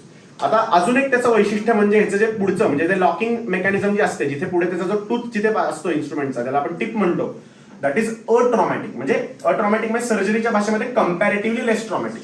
Surgery हाच एक मोठा ट्रॉमा आहे पेशंटला झालेला. सो आयडियली अट्रॉमॅटिक असं काही नसतं. So it is atraumatic. म्हणून काय मित्रांनो, बॉवेल जेव्हा मी आता पकडणार आहे, इंटेस्टाईन ओपन केलं, इंटेस्टाईन ओपन केल्यानंतर आत काय आता आपण बघू, जेव्हा स्टमक शिकवणार तेव्हा बेझोआर म्हणून असतात. आपण जेव्हा केस खातो, मॅडमनी तुम्हाला पॅथोमध्ये शिकवलं असेल, फायटोबेझोआर, ट्रायकोबेझोआर हे सगळे पोटामध्ये सापडतात. सो ल्युमेन ओपन केल्यानंतर ते ओपन करून धरण्यासाठी म्हणून आपण त्याच्या एजला, म्हणजे बॉवेलचं हे ल्युमेन आहे, असं हे असं बॉवेल आहे, हे त्याचं ल्युमेन आहे, ही त्याची बॉवेल वॉल आहे. सो हे पकडून धरण्यासाठी, कारण की हे अट्रॉमॅटिक किंवा कम्पॅरेटिव्हली लेस ट्रॉमॅटिक असल्या कारणामुळे आपण त्याला असं लावू शकतो आणि then we can open the lumen. Open करण्यासाठी त्याचा हाताने नाही धरू शकत आपण, स्लिपरी असतं. मग त्याला एक हा फॉर्सेप लागतो. तिथे आर्टरी फॉर्सेप वापरू का आपण? त्याला स्ट्रायशन्स आहेत. नो, मी सांगितलं होतं ट्रान्सवर्स स्ट्रायशन्स आपण वापरू शकत नाही. आपल्याला बॉवेलला हँडल करायचं लॉन्जिट्युडनल स्ट्रायशन्स, किंवा आपण बघितलं होतं की व्हॅस्क्युलर सर्जरी आहे लॉन्जिट्युडनल स्ट्रायशन्स. तर इथे आपण हा बॅबकॉक फॉर्सेप वापरू शकतो just to open up the bowel. कळलंय प्रत्येकाला? Whole delicate structure.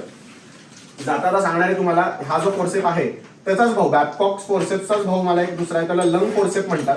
तो फोर्सेप सुद्धा आहे. हा आपल्याला एक्झाम मध्ये फार ठेवला जात नाही, पण इंटरेस्टिंग आहे. चुकून ठेवला असेल तर आपल्याला माहिती पाहिजे. बघा, सेम लाईक बॅबकॉक पण not use for holding tubular structures. पण बघा, सेम मेकॅनिझम आहे, अट्रॉमॅटिक आहे. बॉवेल वॉल पकडून धरण्यासाठी वापरला जाऊ शकतो आणि थोरॅसिक सर्जरीमध्ये लंगला पकडण्यासाठी वापरतो. याला डुआल्स फॉर्सेप म्हणतात, DUVAL.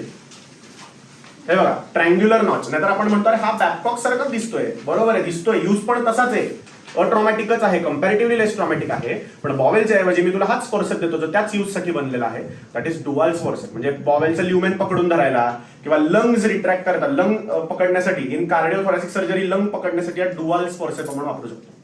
प्रत्येकाने आता हातात घेऊन बघा, एक इन्स्ट्रुमेंट म्हणजे तुमचं तुम्हाला कळेल. कळलंय?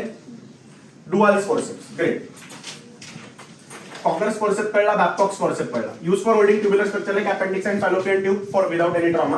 आणि अजून मी तुम्हाला जो एक एक्स्ट्रा ऍडिशनल यूज सांगितला होता की तो म्हणजे आपण बॉवेलचे जे म्हणजे ल्युमेन आहे बॉवेलचं, ते पकडण्यासाठी सुद्धा आपण हा बॅबकॉक्स फॉर्सेप वापरू शकतो. ग्रेट. कॉकर्स फॉर्सेप्स आर्टरीज आहे with terminal tooth. Use for holding and crushing base of appendix. का कळलं? अपेंडिक्स सुटलं तर काय गडबड होऊ शकते. मला precaution is better than cure. Clean कॉन्टॅमिनेटरची कॉन्टॅमिनेटर झाली की माझा लॉस येतो, म्हणजे I am incompetent as a surgeon. So ते होऊ नये म्हणून मी कुठला फॉर्सेप वापरणार आहे? कॉकर्स फॉर्सेप वापरणार आहे. बघा, ट्रान्सवर्स स्ट्रायशन दिसले का? दिसले? पुढे दिसलेला टूथ. कळला? Kocher's forceps use for catching thyroid pedicles. पहिला हा यूज सांगायचा, त्याच्या मागची हिस्ट्री सांगायची, मग पुढे जायचं. तसंच लँगेनबॅक मॉरिस, आर्टरी आणि कॉकर्स. कळलं? रिट्रॅक्टर्स मध्ये कुठली हिस्ट्री आणि इथे कुठली history. And to catch tough structures during palm and sole surgery. आपल्या हात पाम मध्ये बघा स्किन टफ असते, तिथे आर्टरी फोर्सेप बरेच वेळा स्लिप होऊ शकतो, म्हणून आपण तिथे कॉकर्स फोर्सेप वापरू शकतो. ते एक्स्ट्रा यूज आहे, त्यांना माहिती आहे, त्यांनी लिहून घ्या. तो याच्यात टाकलेला नाही आणि कारण की एक्स्ट्रा पाहिजे ते लिहून घ्या, पण हे पहिलं सांगायचं नाही. हे पहिलं सांगितलं की 0 marks. Never tell this first. कळलं मला? ग्रेट. आणि also anterior lip of cervix during hysterectomy. Allis पेक्षा भंगार आहे हे. एलिस तुम्ही हातात पकडून बघा, निदान तुम्ही घेऊ शकता, हे हातातच घेऊ शकत नाही. ट्रॉमा म्हणजे बेकार ट्रॉमा झाला, म्हणजे आपण कधी वापरू शकतो की आता ते सर्व्हिस काढून फेकूनच द्यायचंय ना मला, मग त्याला पकडायला मी एवढं टफ ग्रास्पिंग वापरू शकतो. एलिस फोर्सेप्स तरी हाताला लावला तरी मला काही होत नाही. मी कॉकर्स हाताला लावला तरी मी ओरडणार तुम्हाला. कॉकर्स फोर्सेप मैत्रिणीला लावून बघा, आता जाता जी एखादी फार रागीट मैत्रीण आहे, कॉकर्स लावून बघा, ती ओरडणार. हे बघा, लावूच शकत नाही, हिंमतच होत नाही लावायची. तिथे अँटीरियर लिप ऑफ सर्व्हिक्स म्हणजे एक्झामिनरने विचारलं, ए मला हिस्टेरेक्टॉमी करायची आहे, कुठला फोर्सेप वापरू रे मी? आपण कौतुकाने म्हणतो sir anterior lip, Allis forceps नाही तर वल्सेलम. तिथे तुम्ही हे जर सांगितलं ना तर डिस्टिंक्शन क्वेश्चन आहे. एलिस चुकीचं नाहीये, पण एलिस पेक्षा ह्याची गिरी अजून दांडगी आहे, त्यामुळे I am going to use Kocher's forceps. कळलं? एक्स्ट्रा एज क्वेश्चन आहे हा. ग्रेट, मला कळलेलं आहे. अजून एक यूज आता रिसेक्शन अॅनास्टोमोसिस करतो. हा बॉवेलला लावू शकतो का? मी आता ह्याचं एवढं घाण कौतुक केलं, बॉवेलला लावू शकतो का असं एक्झामिनर विचारणार आहे तुम्हाला. लावू शकतो का? तर जो टॉपर असतो तो म्हणणार सर मी लावणार, पण रिसेक्शन अनास्टोमोसिस करताना स्पेसिमेन साईडला, म्हणजे काय तर मला बॉवेलचं रिसेक्शन करायचंय, हे बॉवेल आहे, इकडली बाजू चांगली आहे म्हणजे this towards my nail end everything is good and towards my finger म्हणजे towards my palm end everything is bad, तर त्या बॅड साईडला मी हे पकडू शकतो कारण की फरक नाही पडत, स्पेसिमेन बाहेर येणार आहे. जसं हिस्टेरेक्टॉमीमध्ये this specimen is going to come out of the body, मग तुम्ही डॅमेज करा नाही तर काही करा, दॅट इज इरिस्पेक्टिव्ह, तिथे मी वापरू शकतो. हा एक्झामिनर क्वेश्चन विचारणार आहे तुम्हाला, जर समजा तुम्ही कॉकर्स फॉर्सेप बद्दल सगळं उत्कृष्ट सांगितलं, हा माझ्या वायवाला आलेलं हे इन्स्ट्रुमेंट आहे, त्यामुळे मी सांगतोय की हे तुम्हाला शेवटचा प्रश्न आहे, मित्र बॉवेलला वापरशील काय, तेव्हा आपण पटकीने म्हणतो सर नाही अजिबात वापरणार नाही. एक्झामिनर स्माइल करतो कारण की त्याला माहिती आहे तुम्ही ऑलरेडी पास झालात, गोल्ड मेडलच्या दिशेने चालला होता, डिस्टिंक्शन पर्यंत पोहोचलाय, पण गोल्ड मेडलसाठी हा प्रश्न त्यांनी विचारला होता. पण तुम्ही जर म्हटलं असतं सर मी वापरीन पण एकाच कंडिशनमध्ये, जेव्हा तो स्पेसिमेन बाहेर येणार आहे तेव्हा मी हा स्पेसिमेन साईडला लावणार आहे, का कारण की त्या स्पेसिमेन साईडचं इन्फेक्शन इकडे तिकडे स्पिल होऊ नये म्हणून. तेव्हा तुम्ही जेव्हा हे उत्तर देणार आहात तेव्हा एक्झामिनर म्हणणार आहे मला पुढच्या वायवात काही मतलब नाही, मला गोल्ड मेडलिस्ट सापडला. कळलं? This is that extra edge question. नाही नसेल माहिती तरी वाईट वाटून घ्यायचं नाही, पण माहिती असेल तर गोल्ड मेडल आपल्या ताब्यात येण्याचे खूप चान्सेस आहेत. So this is the catch question for Kocher's. Duval forcep मी जर सांगितलं तसं commonly use in cardiovascular procedures for grasping lung tissue, आणि बॅबकॉक्स फॉर्सेप जसा यूज केला जातो तसाच हा यूज केला जाऊ शकतो. It can also be used for to grasp intestine or stomach during surgery alternating to Babcock's forcep. कळलंय? आम्ही मुद्दामून टाकला नाही कारण की तुमच्या ह्याच्यामध्ये असण्याचे चान्सेस खूप नील आहेत. एखादा एक्झामिनर सटको असतो तो ठेवतो कारण की त्याला माहिती असतं की आज माझा मूड खराब आहे, बायकोशी भांडून आलोय, मला ह्यांच्यावर राग काढायचा, कारण की बायकोवर काढला तर जेवण मिळणार नाही, घरी घेणार नाही ना ती, पण राग कोणावर काढायचा तर तुमच्यावर काढायचा, म्हणून हा फॉर्सेप तिथे ठेवू शकतो. आणि एक्झाम मध्ये गेलो की एकदम सायलेंटली उभं राहायचं, आपल्याला माहिती असतो, आपण लगेच जाऊन कुठला डुअल्स येते, डुअल्स वाच आपली सगळी लागते, त्यांचीच वायवा चांगली जाते कारण की एक्झामिनरचा पहिलाच इगो हर्ट होतो, याला येतंय कसं. त्यामुळे उगाच एक्झाम मध्ये गेल्यानंतर मैत्रिणी मित्रांना, आपली टिपिकल बॉईजची सवय असते मैत्रिणींना हेल्प करायला जायचं, थांब मी तुला सगळं सांगतो, ती जाते पहिली वायवाला आणि मग आपल्या वायवाला आपला चांगला बँड वाचतो. त्यामुळे उगाच एक्झामच्या याच्यात मला सगळं येतंय, थांब मीच तुला सांगतो, काही नाही एक्झाम नंतर कोण यार हा बाबा मी ओळखतच नाही याला, असं होतं. त्यामुळे कळलं का, उगाच कोणाची मदत एक्झामच्या दिवशी फालतूगिरी, उगाच माझं सगळं चड्डी सोडून मी तुझी पकडायला जातो, करायचं नाही. नो, नॉट मॅन्डेटरी, अजिबात करायचं नाही. आपल्याला पहिलं आपलं माहिती असतं, कोणी आपल्याला विचारलं अरे हा फॉर्सेप डुअल फॉर्सेप आहे, हो अगदीच ग मला माहितीच नव्हतं.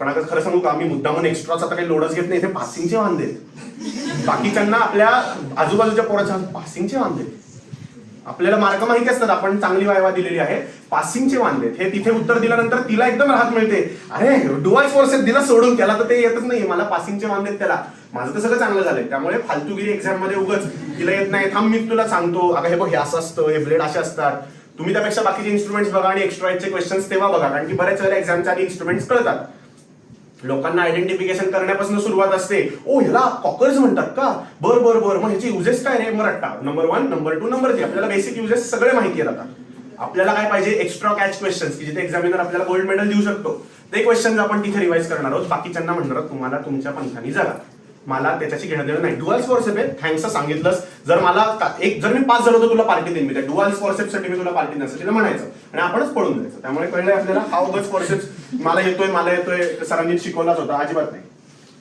आता आलेले आहेत सिझर्स. काय फरक आहे दोन सिझर्स मध्ये, काय फरक आहे बघा, दोन सिझर्स आहेत, दोन्ही सेम, सगळे जॉईंट बिंट्स आहे ना, काय फरक आहे दोघांमध्ये, काय बघा, एक क्रूड आहे, एकीचा ब्लेड बघा आणि एकीचा ब्लेड बघा, हे टफ आणि ते जर बघितलं तर that is soft.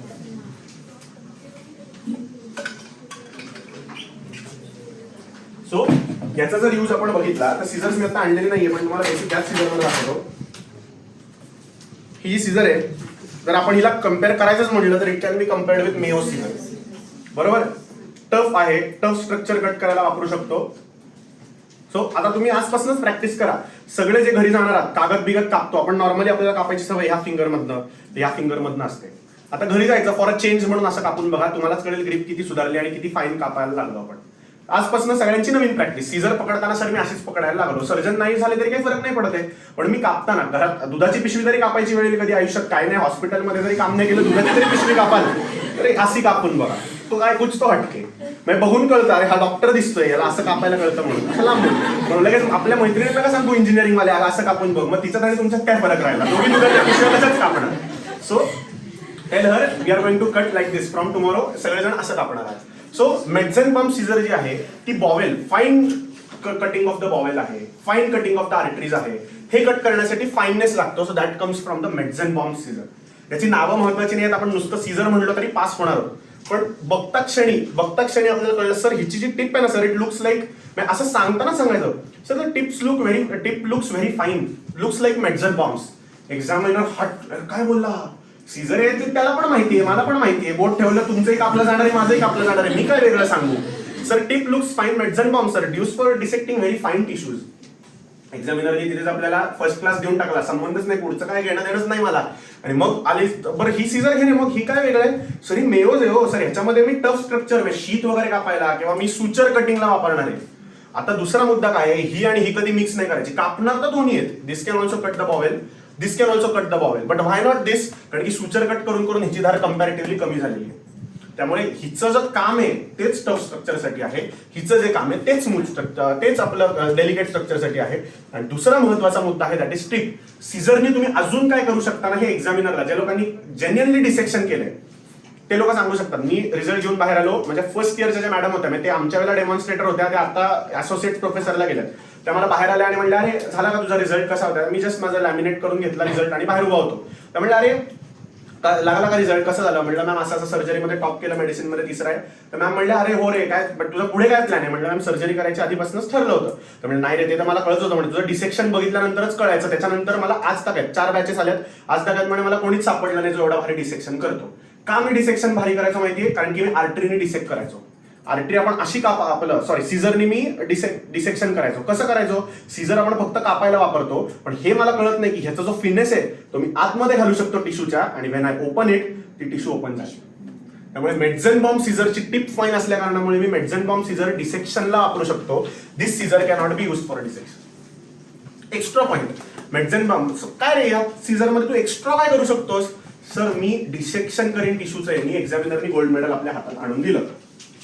Mayo's bulky and heavy, used for cutting sutures and tough structures, and Metzenbaum lighter and curved scissors used to cut delicate structure and tissue dissection. पहिल्या scissors कळल्या. आता आले क्लॅम्प्स. आता पहिल्यांदा आपण काय बघितलं रे, सगळ्यात पहिल्यांदा आपण ते स्पॉन्ज होल्डर, बीपी हँडल हे सगळं बघितलं. आता इन्सिजन दिला, मग इन्सिजन दिल्यानंतर आपण सगळं ते इलेक्ट्रो केमिकल जे आपण इलेक्ट्रोमेकॅनिकल डिव्हाइस होते, कॉट्री, हार्मोनिक सगळं शिकवलंय. ते झालं, ते सगळे वापरून आता आपण बॉवेल पर्यंत पोहोचलो. मग आपण पहिल्यांदा काय वापरले तर रिट्रॅक्टर्स वापरले सगळे बॉवेल वॉल रिट्रॅक्ट करायला. मग त्याच्यानंतर मी फोर्सेप्स वापरले माझी सगळी कामं करायला. आता मला इंटेस्टाईन कापायची आहे, so now I am going to use the bowel clamp. See less traumatic bowel clamp म्हणलं तसं बघा, लॉन्जिट्युडनल सिरेशन्स. बघा लॉन्जिट्युडनल सिरेशन दिसली, याच्यावर हात फिरवतानाच छान वाटतं. आर्टरीवर आता तुम्ही जे इन्स्ट्रुमेंट हातात घेणार आहात तर काय काय बघायचं रे बाबा. असं बघा, तुम्ही आर्टरीवर हात फिरवून बघा, तुम्हालाच खडबडीत वाटेल, तुम्हालाच तो फील आवडणार नाही. पण तुम्ही ह्या इंटेस्टायनल क्लॅम्पवर हात फिरवून बघा, इतका सॉफ्ट आणि इतका स्मूथ आहे. म्हणजे बघा कानाला जरी लावला तरी मला गॅरंटी काय होणार नाही, कारण की इंटेस्टायनल क्लॅम्प आहे. See I am going to use it, काहीच नाही, काहीच प्रॉब्लेम नाही झालेला. So it is a traumatic. म्हणजे काय तर बॉवेल स्पेसिमेन साईडला मी कुठला फोर्सेप वापरला होता. Yes, extra edge Kocher's forcep. पण मला ती साईड प्रिझर्व करायची. एक्झामिनर पुढचा प्रश्न विचारणार आहे, आपलं कुठलं इन्स्ट्रुमेंट उचलशील रे नॉर्मल साईडसाठी. सर मी हा क्लॅम्प उचलीन आणि असं लावून दाखवा. सर बघा अट्रॉमॅटिक, काय नाही होत, थोडं दुखतं पण असं कळ काढायची. सर काय नाही होत, कारण की बॉवेलला काही होत नाही, दुखलं तरी होत नाही, असं नाही करायचं. आता मलाही दुखते आता, पण दाखवायला आयफोन लय भारी, वापरणाऱ्याची दुकानं वेगळी, पण दाखवताना तर दाखवायला पाहिजे लय भारी. तसं डॉइन्स इंटेस्टायनल क्लॅम्प कळलं का. तर आता बघू थांबा, पहिला बुलडॉग झाला होता. So Doyen's intestinal clamp use during resection and anastomosis of the bowel. कुठल्या बाजूला वापरणार, प्रिझर्विंग साईड. स्पेसिमेन साईडला कुठला वापरणार, ग्रेट मस्त. आता इंटेस्टाइन रिसेक्शन अनास्टोमोसिसला बघू किती लक्षात राहते. आता पुढचा clamp bulldog. Temporary occlusion of vessel म्हणजे काय. तर आता बघा हा फोर्सेप मी घेतला, आता आर्टरी मला दिसलेली आहे, ती आर्टरी मला पटकन पकडायची. हा फोर्सेप मी घेतला, तो ओपन केला, ती आर्टरी शोधली कुठे कुठे कुठे, आणि मग तिला लावलं. वेळ नाही माझ्याकडे, आता ब्लिडिंग थांबवायचंय. बुलडॉग घेतला, कुठं बोटा बिटा कुठे काय काही कुठल्या रिंग मध्ये नाही घेतला, पटकीने लावून टाकला. 2 मिनिटाचं काम. आता ब्लिडिंग थांबलं ना, मग आता मी आर्टरी लावणार, ती आर्टरी शोधणार नक्की कुठे आणि मी लायगेट करणार. सो टेम्पररी ऑक्लुजन साठी वापरणारा क्लॅम्प जो आहे that is bulldog clamp. So 2च क्लॅम्प लक्षात ठेवायचे, एक इंटेस्टायनल क्लॅम्प आणि दुसरा जो आहे that is bulldog clamp. Temporary occlusion of arteries साठी वापरला जाणारा बुलडॉग क्लॅम्प. कळलं. तर ह्याच्यामध्ये पण कुठली ऍक्शन आहे बाबा, ही रॅचेट ऍक्शन आहे, ह्याच्यामध्ये कुठली ऍक्शन आहे, पिंच कॉर्क ऍक्शन. बरोबर, कळलंय मला. आता झालं, सगळी सर्जरी झाली, रिसेक्शन झालं, अॅनास्टोमोसिस झालं, सुचर पुढे बघणार आहे. आता मला आलंय म्हणजे बेसिक सुचरीचं काम मला आलं आहे. सो इकडे जो इन्स्ट्रुमेंट जे माझ्या कामाला येणार आहे that is needle holder. Needle holder कुठे आहे बाबा, नीडल होल्डर. कसं कळतं तर बघा, याचा जॉब हा केवढाच आहे. याच्यात मला काही स्ट्रक्चर नाही पकडायचं आहे, फक्त नीडल पकडायचं. याचा यूज मध्ये मी काही तुम्हाला एक्स्ट्रा सांगणार नाहीये, कारण की याच्यात काही नाहीच आहे. हा एवढा ट्रॉमॅटिक असतो मित्रांनो, ह्याच्यावर हात फिरवणं पॉसिबलच नाहीये. का रे बाबा एवढे सिरियस असतात, कारण की नीडल मला पकडायची आणि ग्रिप करायची. नीडल कुठल्याच डिरेक्शन मध्ये फिरली नाही पाहिजे. So that is the use of the needle holder. जॉ छोटा आहे, जर आपण बघितलं तर क्लिअरली कळलं मला. जॉ बघा केवढूच आहे जॉ. नीडल होल्डर कशी पकडणार ते नीडल. आता थांबा, आपण आता सुचर मटेरियल फोडूया, इथेच तुम्हाला दाखवतो. बघा, this is वायक्रिल suture, ऍब्सॉर्बेबल wound closure 20. मी तुम्हाला नंबरिंग सांगितलं होतं, जेवढा नंबर कमी कमी होत जातो तेवढा सुचर कसं होतं रे, येस वाढत जातो. म्हणजे फिनेस जो आहे तो खाली खाली, म्हणजे 10-10-0 हे ENTच्या आमच्या बऱ्याच लोकांच्या वायवाला विचारलं होतं. कसं रे बाबा मला सांग, तू हे सुचर 10-0 म्हणजे चांगलं का 20 म्हणजे छोटं व्हेसल सील करायला कुठलं चांगलं.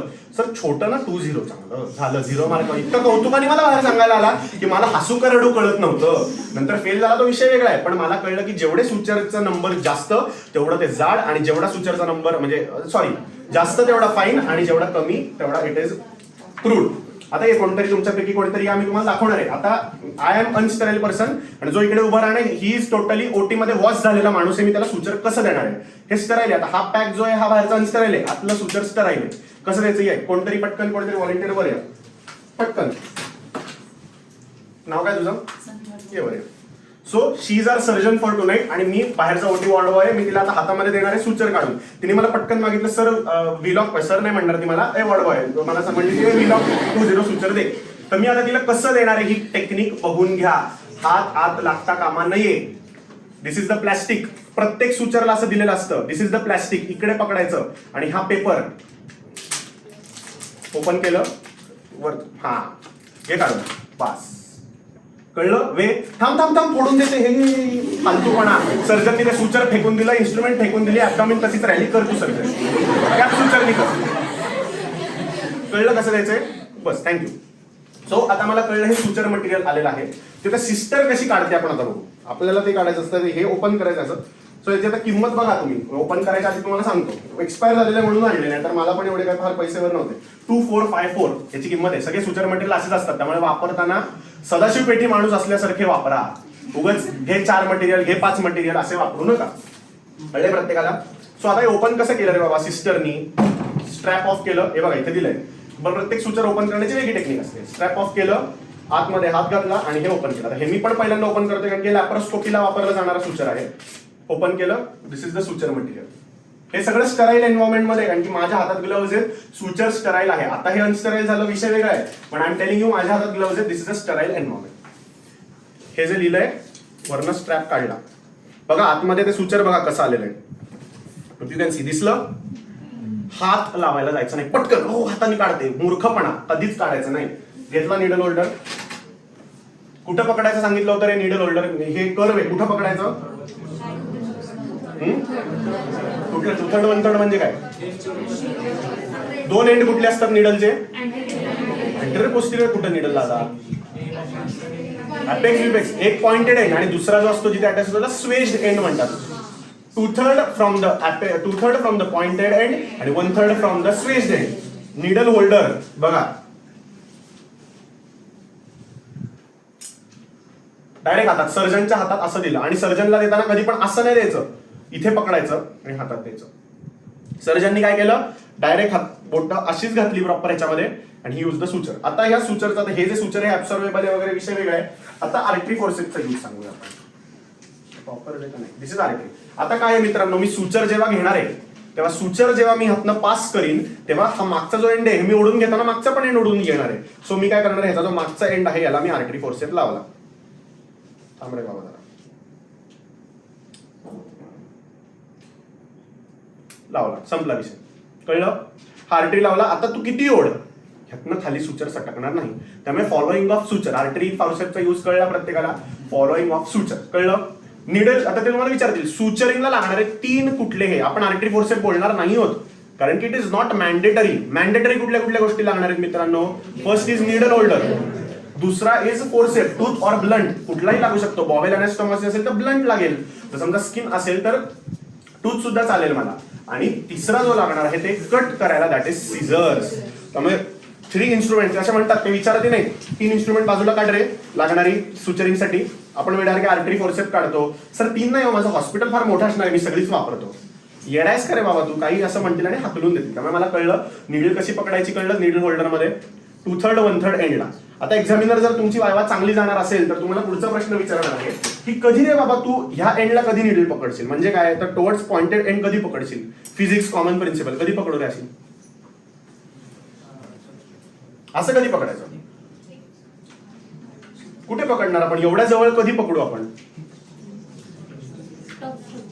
येस, कारण की जर समजा मी इकडे बघितलं, जर समजा आपण 2/3 1/3 ला अशी पकडलेली असेल तर टफ स्ट्रक्चर आहे, तर ही निडल वाकू शकते. तर ही वाकू नये म्हणून मी काय करणार आहे, मी ग्रिपिंग साठी आय एम गोइंग टू ती मी पकडणार आहे ऑन द सेम नोट 2/3 1/3, पण 2/3 from the swaged end and 1/3 from the pointed end. मी असं कधी पकडणार आहे, टफ स्ट्रक्चर मधनं निडल पास करायला. अजून एक सांगतो यूज आर्टरी फोर्सेपचा, कोणतरी यावर व्हॉलेंटियर, यावर व्हॉलेंटियर आपण दाखवूया आता कसं सुचरिंग करायचं, त्याच्यावर आपण दाखवू. ये पटकन, कोण येतं, ये पटकन, कोणतरी या, ये थांब, हे टिश्यू पकडून थांब, दोन्ही हातांनी घट्ट पकड. तर आपण दाखवूया कसं सुचरिंग करायचं दाखव. कुठलं, हे बघा दिस जॉईंट. आता मी जर समजा असं पकडलं असतं तर ग्रिप नाही, कुठेही बघा, कुठेही फिरतीये, काहीच माझा याच्यावर कंट्रोल नाही राहिला. मुवमेंट बघा किती राहिली, 180 डिग्रीज पकडलं, ग्रिप आली 270 डिग्रीज. कळलं फरक? 11:30 ना, ठीक आहे. हे बघा टफ स्ट्रक्चर पकडलं, टफ स्ट्रक्चर 2/3 1/3 ला मी पकडणार, आता उलट पकडलं होतं, 2/3 1/3 ला पकडलं, वर पकडलं. तर ह्याच्यातनं जाईल का नाही डाऊट, कारण की राऊंड बॉडी निडल. हे बघा आली, इकडनं पलीकडनं आली, टूथ फोर्सेप मध्ये पकडलं, इकडनं सोडलं. टूथ फोर्सेप मधनं पकडल्याशिवाय सोडायचं नाही. निडल बाहेर ओढून घेतली, आता हात सुचरला लावला. कळलं? See I am rotating the suture. कुठे रे बाबा, झाला गोंधळ बघा. असिस्टंटली म्हणून का आर्टरी फोर्सेप लावायचं कळलं, इकडे आर्टरी फोर्सेप नाही लावला म्हणून आता सुचर इकडनं बाहेर आला असतं. आलं? आता हे व्हीलॉक आहे, म्हणजे काय बेसिकली त्याला ब्रेड्स आहेत, छोटे छोटे ब्रेडिंग्स आहेत सुचरला, म्हणजे ते स्वतःचे त्याला काय म्हणतो ऑटोमॅटिक ते तिथे अडकून राहणार आहे. आता I am going to take round. हे बघा surgeon's knot, first round second round पकडलं मी. कुठे रे बाबा, हे त्याचं एंड कुठे आहे? असिस्टंटचं काय काम असतं, तो एंड सर्जनच्या हातात आणून द्यायचा, म्हणून असिस्टंटचं महत्व. हे बघा कुठली साईड पुल करायची, जी निडलची साईड आहे तीच पुल करायची. आणि निडल होल्डर जो आहे हे सुचरच पूर्ण म्हणजे काय म्हणतो, this is totally useless suture for our regular use. त्यामुळे हे सगळे प्रॉब्लेम्स येत आहेत. तुम्हाला जो मी व्हिडिओमध्ये दाखवला होता, हे बघा ही साईड ओढून धरायची आणि निडल होल्डर जिथे निडल होल्डरने आपण ती शेपूट पकडली आहे तो खाली दाबायचा. I am pulling pulling pulling pulling pulling, not बस. बघितलं, 2 राऊंड सरळ झाले. आता 1 राऊंड उलटा घ्यायचा, उलटा घेतलात, पकडलं. माझ्या डोक्यात आहे एक सुचरिंग वर्कशॉप घ्यायचा तुमच्या लोकांचा, बघू आपण 2 महिन्यात घेऊ. परत 2 सरळ, 5 नॉट झाल्या, सुचरिंग डन. कळलं? सुचरिंग डन, ते कट मारायचं. कळली suturing? This is the way how you suture. संपलं, चल थँक्यू, मस्त. सो मला हे सुचरिंगचं कळलं. आता सगळे मटेरियल घेऊन बघा, हे व्हीलॉक आहे, हे आपण रेग्युलर सर्जरीला वापरत नाही. दिस इज ब्रेडेड सुचर, त्यामुळे ह्याच्यात जर बघितलं हात लावून तर तारा लागतात हाताला. आपण नॉर्मल वापरतो ती सगळी स्मूथ सुचर असतात, त्यामुळे आता जो प्रॉब्लेम आला तो येत नाही कधी युजली. आता निडल होल्डरचं जर स्पेसिफिकेशन बघितलं तर याला क्रिस क्रॉस ट्रायशन असतं. क्रिस क्रॉस ट्रायशन म्हणजे काय, तर आर्टरीला बघितलं ट्रान्सवर्स, क्लॅम्पला बघितलं लॉन्जिट्युडनल. ह्याला ट्रान्सवर्स नाही, लॉन्जिट्युडनल नाही, क्रिस क्रॉस म्हणजे एक्स मध्ये. का तर ग्रिप कुठल्याच अँगल मध्ये निडल फिरू नये आणि आतमध्ये ग्रूव असतो. हे बघा हा ग्रूव आहे आतमध्ये, आय नाही म्हणता येणार त्याला, ग्रूव असतो. इथे तुम्ही आता जेव्हा हातात घ्याल तेव्हा बघा इथे ग्रूव दिलाय. का रे, तर ती निडल अकोमोडेट करण्यासाठी तो ग्रूव आहे. कळलं प्रत्येकाला? So this is nothing but needle holder. कळलं मला, छान. हे बघा always to be held in 1/3 2/3 junction from swaged end and pointed end respectively. कळलं? गुड. आता आलेला आहे सक्शन कॅन्युला. हा तुम्हाला दिलेला नाही, हा एक्झाम मध्ये ठेवतात. प्लास्टिकचा सुद्धा असू शकतो or it can be metal suction cannula. काय काम असेल सक्शन कॅन्युला? काय करणार, कसं काय करणार आहे, काय सर करणार? येस, मला ऑपरेटिंग फील्डमध्ये आलेलं सिरस फ्लुइड, ब्लड हे सक करण्यासाठी सक्शन कॅन्युला वापरतात. चांगले असिस्टंट हाच कॅन्युला वापरून रिट्रॅक्शन सुद्धा करू शकतात. बघा आहे का, रिट्रॅक्शनची पोटेन्शियल आहे की नाही याच्यामध्ये. चांगले सर्जन याचं रिट्रॅक्शन सुद्धा करतात, असिस्टंट जे चांगले असतात. सो आपण किती सर्जरीज केल्या ते यांनी कळतं, कारण की रिट्रॅक्शनची गरज आहे, सक्शनची गरज आहे, हे दोन्ही एकत्र केलं. सो सक्शन कॅन्युला प्लास्टिक असतो, तो कंपॅरेटिव्हली लेस ट्रॉमॅटिक असतो. हा मेटल आहे त्यामुळे हा ट्रॉमा जास्त करू शकतो. सो दिस इज मेटॅलिक आणि तो प्लास्टिक. दोघांमध्ये काय प्रॉब्लेम असतो, प्लास्टिक ऑटोक्लेवेबल नाही, यूज अँड थ्रो. हा एकदाच घेतला, you can use it again and again. अजून एक स्ट्रॉयच, कॉटरी वापरताना धूर होतो, तो धूर पण यांनी सक करू शकता. म्हणजे ओटीमध्ये धूर काही राख आहे तो काही दुवा हे सगळं ओटीमध्ये होत. कळलं? This the way use suction cannula. Can also be use to suck smoke during surgery. आता सुचर क्लासिफिकेशन, आता हे आपले सगळे इन्स्ट्रुमेंट मेजर संपलेले आहेत. सुचर मी तुम्हाला म्हणलं मी शिकवीन, आता मी काही येताना आणले ते फोडू नाही शकत मी, कारण की ते जे आहेत ते अजून एक्सपायरी मध्ये आहेत, म्हणजे those are usable. So 2 suture material जे मला आता पटकन मिळाले हातासरशी ते मी आणलेले. हे जे आहे प्रोलिन सुचर, पॉलीप्रॉपिलिन, आणि हे जे आहे इथिलॉन, दोन्ही नॉन ऍब्सॉर्बेबल आहे. सुचरचं क्लासिफिकेशन पटकन कोण सांगेल आता मला? बरोबर, ऍब्सॉर्बेबल, नॉन ऍब्सॉर्बेबल ब्रॉड कॅटेगरी झाली. त्याच्यामध्ये ऍब्सॉर्बेबल मध्ये काय होतं? सिंगल फिलामेंट आणि मोनोफिलामेंट आणि पॉलीफिलामेंट. तर आता ऍब्सॉर्बेबल मी काय सांगतोय परत बघा, ऍब्सॉर्बेबल पॉलीफिलामेंट. ऍब्सॉर्बेबल पॉलीफिलामेंट म्हणजे वेणी घातलेलं ऍब्सॉर्बेबल सुचर कुठलं? शिकवलेत ना, बरोबर आहे. कोण म्हणलं आता? आलं ना कुठून तरी? बरोबर, क्रोमिक कॅटगट फर्स्ट सुचर आहे, पण that is natural suture. Synthetic सांग बरं त्यातलाच मला. नाही, पॉलीप्रॉपिलिन नॉन ऍब्सॉर्बेबल मध्ये मी म्हणलं ऍब्सॉर्बेबल पॉलीफिलामेंट. वायक्रिल, विक्रिल किंवा व्हायक्रिल आपण ज्याला म्हणतो, तसाच जे दुसरं सुचर आहे. येस पॉलीग्लॅक्टिन. कोण म्हणलं रे? त्यालाच व्हायक्रिलच पॉलीग्लॅक्टिन म्हणतात. आणि अजून एक सुचर सांगितलं होतं पॉलीडायोक्सोन, दॅट इज मोनोफिलामेंट. किंवा अजून एक सुचर मोनोक्रिल. आता हे सगळे क्लासिफिकेशन आपण लिहून दिलेले आहेत, हे सिंथेटिक. मी आपल्याला जे क्लासिफिकेशन जुनं दिलं ते प्रत्येकाकडे आहे बरोबर. जाताना लागलं तर शेवटी करू, पण आता आपल्याकडे वेळेची कमतरता, आपल्याला अर्धा तासात संपवायचंय, त्यामुळे we are going to run fast. नंतर नॉन ऍब्सॉर्बेबल मध्ये बघितलं होतं मी की मोनोफिलामेंट कुठलं होतं नॉन ऍब्सॉर्बेबल मध्ये? इथिलॉन आणि प्रोलिन या दोघांमधलं मोनोफिलामेंट कुठलं?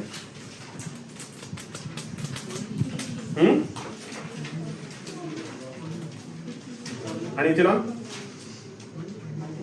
पॉलीफिलामेंट आहे, दोन्ही मोनोफिलामेंट आहे. नॉन ऍब्सॉर्बेबल सिंथेटिक आणि त्याच्यामध्ये कुठलं आलं सर? मोनोफिलामेंट.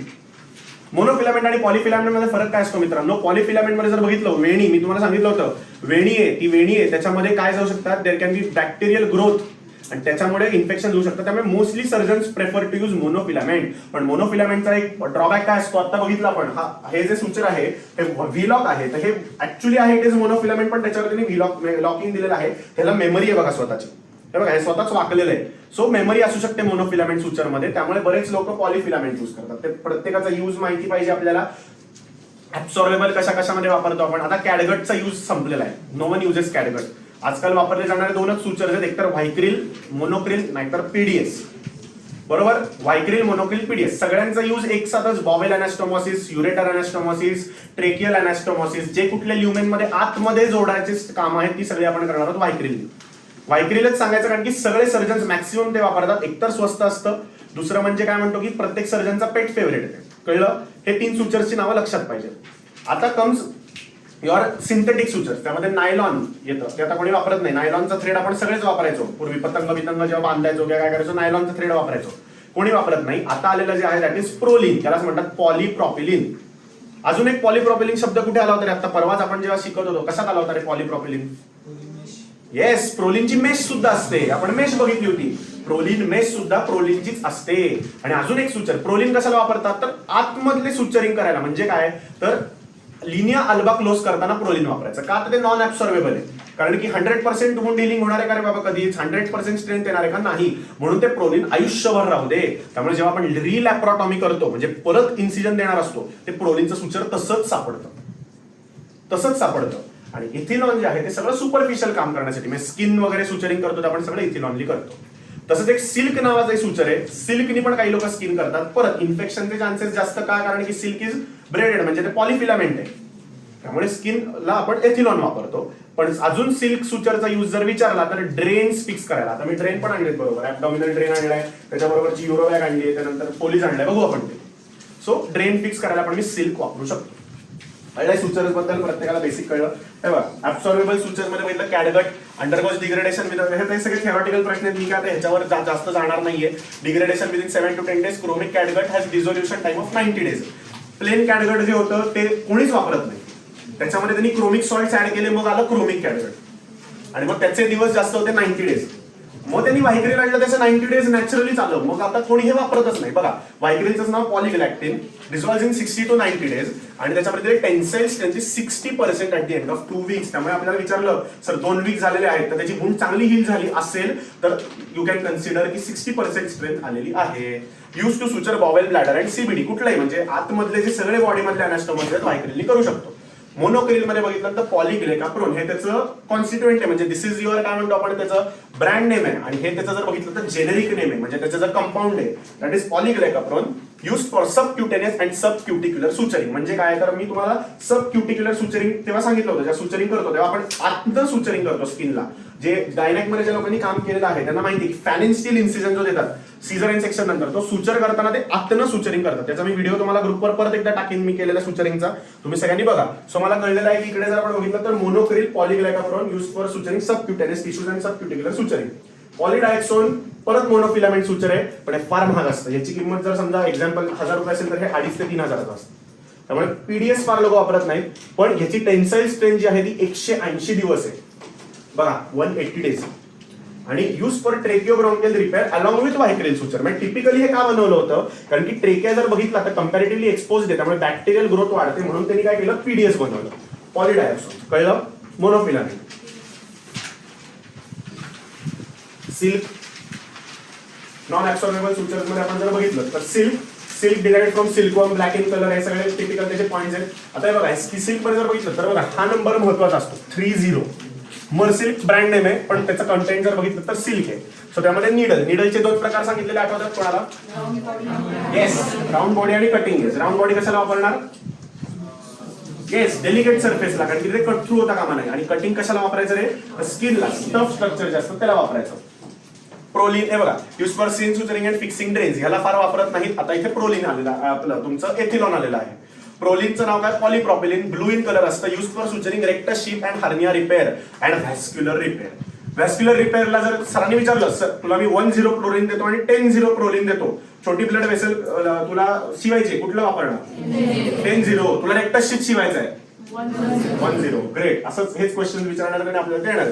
नायलॉन यूज आता कोणीच वापरत नाही, कारण की use for skin suturing and nerve and tendon repair. Nerve रिपेअरिंगला वापरतात, कारण की नायलॉन मध्ये कंडक्शन प्रॉपर्टीज असतात. सो नर्वला वापरू शकतात. एथिबॉन्ड जे आहे ते सेम आहे, फक्त Ethilon Ethibond this is polyester. It is use for closure of rectus sheath and hiatus hernia. मी तुम्हाला हायटस हार्निया शिकवीन तेव्हा सांगतो, पण टेन्साईल स्ट्रेंथ बघितली म्हणजे स्वतःची स्ट्रेंथ कोणाला जास्त आहे तर प्रोलिनला जास्त आहे. आपल्याला जनरली माहिती आहे नायलॉनच्या पिशव्या सुद्धा आपण आणतो किती दणकट असतात. सो नायलॉन, प्रोलिन, नायलॉनचाच पॉलिमर आहे प्रोलिन. एथिबॉन्ड हे मटेरियल टोटली वेगळं आहे, पण ह्याच्यापेक्षा दिस इज बेटर. सो बेसिकली एथिबॉन्ड वगैरे जे असतात याच्यात मेमरी नसते. प्रोलिन जेव्हा तुम्ही ओटी मध्ये बघाल तर एवढी प्रचंड मेमरी असते ना की त्याच्या खूप नॉट्स बसतात, ते फॉलो करणं खूप अवघड असतं. पण generally proline should be the gold standard for all hernia repairs आणि ऑल म्हणजे कुठलाही हर्निया, हायटस हर्निया असू दे, ओपन हर्निया असू दे, माय चॉईस इज ऑलवेज प्रोलिन. कळलं प्रत्येकाला? सो तुम्ही एक काम करा, 8-8च्या ग्रुपने पुढे या, थांबा तोपर्यंत आपण त्याच्यासाठी पोलीस कॅथेटर वगैरे पण बघून घेऊ काय काय. ते सगळे एक्सपायर झालेलंच मटेरियल आहे, त्यामुळे काय प्रॉब्लेम नाही. This is abdominal drain. परत ओपन करताना सिस्टरला मी कसा देणार आहे तर इकडे त्याचं प्लास्टिक एंड आहे. हे सगळे एक्सपायर झाल्या कारणामुळे देयर इज नथिंग लेफ्ट. काढूया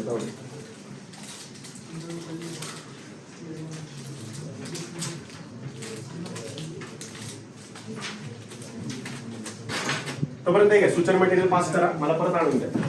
घ्या पास करा, सगळे बघून घ्या. काही डाऊट्स असतील तर विचारा, त्याच्यावर काय काय लिहिलंय ते वाचा.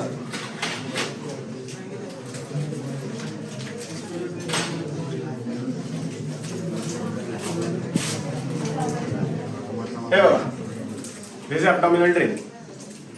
आता आम्ही ह्याच्यातनं काढत नाही, बेसिक अंदाज येईल. आम्ही आता पास करतो तुम्हाला कळेल माझं म्हणणं काय. हे बघा, ही जी टिप आहे, this is the end which goes in to the abdominal cavity. मी तुम्हाला त्याचा फोटो दाखवलेला आहे फिक्स केलेला आहे, जर आठवत असेल परत. हा एंड बाहेर येतो आणि इथे मी त्याला फिक्स करून टाकतो. दिस इज ॲब्डॉमिनल ड्रेन. याच्यावर लिहिलेलं असतं, उगाच एक्झाम मध्ये गेल्यानंतर पॅनिक व्हायचं नाही, कारण की हा स्टराईल आहे. हे असं एक्झाम मध्ये ठेवलेलं नसतो, हे असंच ठेवलेलं असतं. फ्लेक्झो कॅप, रॉमसनचा ड्रेन, ॲब्डॉमिनल ड्रेन. कळलंय प्रत्येकाला? ॲब्डॉमिनल ड्रेन, त्या नंबर पण दिला असतो, 28 असतो आणि 32 असतो. जास्त सिक्रिशन जाणार असेल 32 नंबर, कमी असतील 28 नंबर. कळलंय प्रत्येकाला? दिस इज द ॲब्डॉमिनल ड्रेन. हे पास कर, ते सूचर पास करत जा मागे सगळं, एकेकाला बघू दे.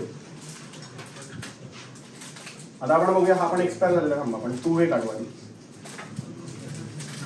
हे बघा, पोलीस कॅथेटर एक्सपायरी झालेली आहे का? 2015चं पॅकिंग 2020 ला एक्सपायरी. चला डन, एक्सपायरी झालेली. आता विचारतात हा हे काय बाबा, तर आपण पहिला हातात घेतो आणि सर म्हणतो this is sir Foley's catheter. Foley's catheter. आता ऍक्च्युअली हा सिलिकॉन आहे. मी दोघांमधला फरक सांगणार आहे तुम्हाला, जर आठवत असेल पूर्वी सांगितलंय कधी, तर बघा हा प्रॉपर पोलीस आहे, येल्लो कलरचा. पण मी तुम्हाला सांगितलं होतं हा 3 वे बघा, 3 वे. हा 2 वे सिलिकॉन आहे. कलर कोडिंग आठवतंय सांगितलेलं? आठवतंय का? आपल्या कॅन्युला सारखंच कलर कोडिंग, याचं पण वेगळं होतं. म्हणजे कॅन्युला जसं कलर कोडिंग आठवत असेल तसं पोलीसचं कलर कोडिंग आहे. दोनच लक्षात ठेवायचे आत्ता लेवलला काय महत्वाचे आहेत. 14 नंबर म्हणजे ग्रीन कलर. इरिस्पेक्टिव्हली कुठली फिमेलला कॅथेटराइज करायचं असेल तर 14 नंबरचा पोलीस वापरायचा. आणि मेलला करायचं असेल तर त्याच्या पुढचा नंबर दॅट इज 16 नंबर. आणि त्याचा जर आपण बघितला कलर तर तो ऑरेंज कलरचा असतो. पुढचा अजून एक लिहून ठेवा, रेड कलर असेल तर दॅट इज 18 नंबर. हे बघा 18 नंबरचा आहे हा, लाल रंगाचा. आणि हा 16 असेल कारण की हा ऑरेंज आहे. ते कलर कोडिंग युनिव्हर्सल असतं, कंपनी किती पण बदलली तरी. आता हा 16 असावा, यांचं वेगळं काही कलर कोडिंग आहे का मला माहित नाही. ते बघा 16 नंबरचा आहे कारण की हा ऑरेंज आहे. कळलं? इरिस्पेक्टिव्हली मेल्सला कॅथेटर वापरताना 16 नंबरचा वापरायचा. काय रे बाबा, एक महत्वाचा फाइंडिंग बघणार सोनोग्राफीमध्ये, आणि मग कॅथेटरचा नंबर ठरवणार.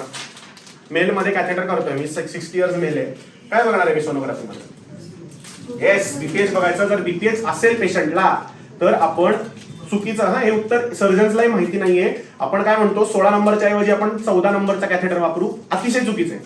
16 नंबरच्या ऐवजी 18 नंबरचा कॅथेटर वापरायचा, कारण की ह्याच्यामध्ये जी ग्रिप असते ना जास्त चांगली असते. आणि प्रोस्टेटमध्ये ऑब्स्ट्रक्शन जे असतं that is a dynamic obstruction, म्हणजे कुठेही स्ट्रिक्चर झालेलं नाहीये.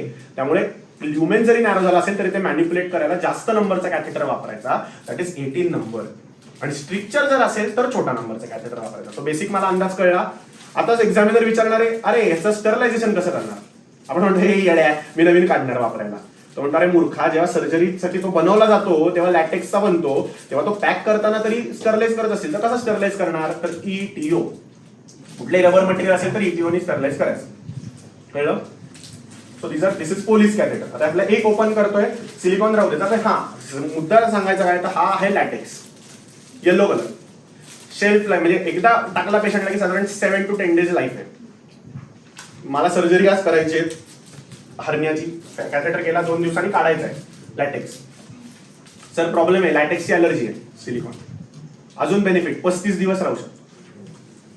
त्यामुळे कॅथेटरमध्ये लक्षात ठेवायचं सिलिकॉन. उगाच एक रे सिलिकॉन मागव, तो फोन करतो फार्मासिस्ट, अहो सर ते संपले तो पोलीस कॅथेटर, 14चा नाही 16चा पाठवू का? आपण त्याला ए तू कोण सांगणारा, पाठव 16चा. अहो सर नाहीये. बरोबर सर सिलिकॉन पाठवू का?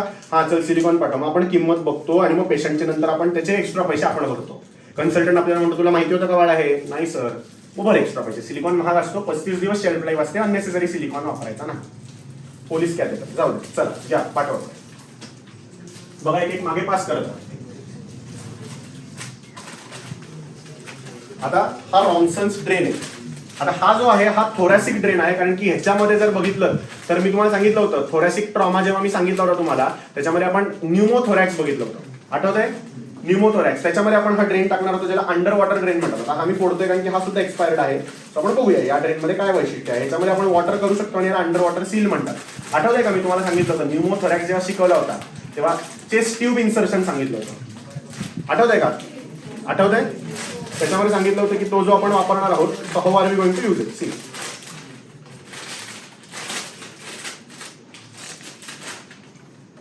याच्यात अंडर वॉटर सीलिंग होऊ शकतं, यात पाणी भरायचं वरण.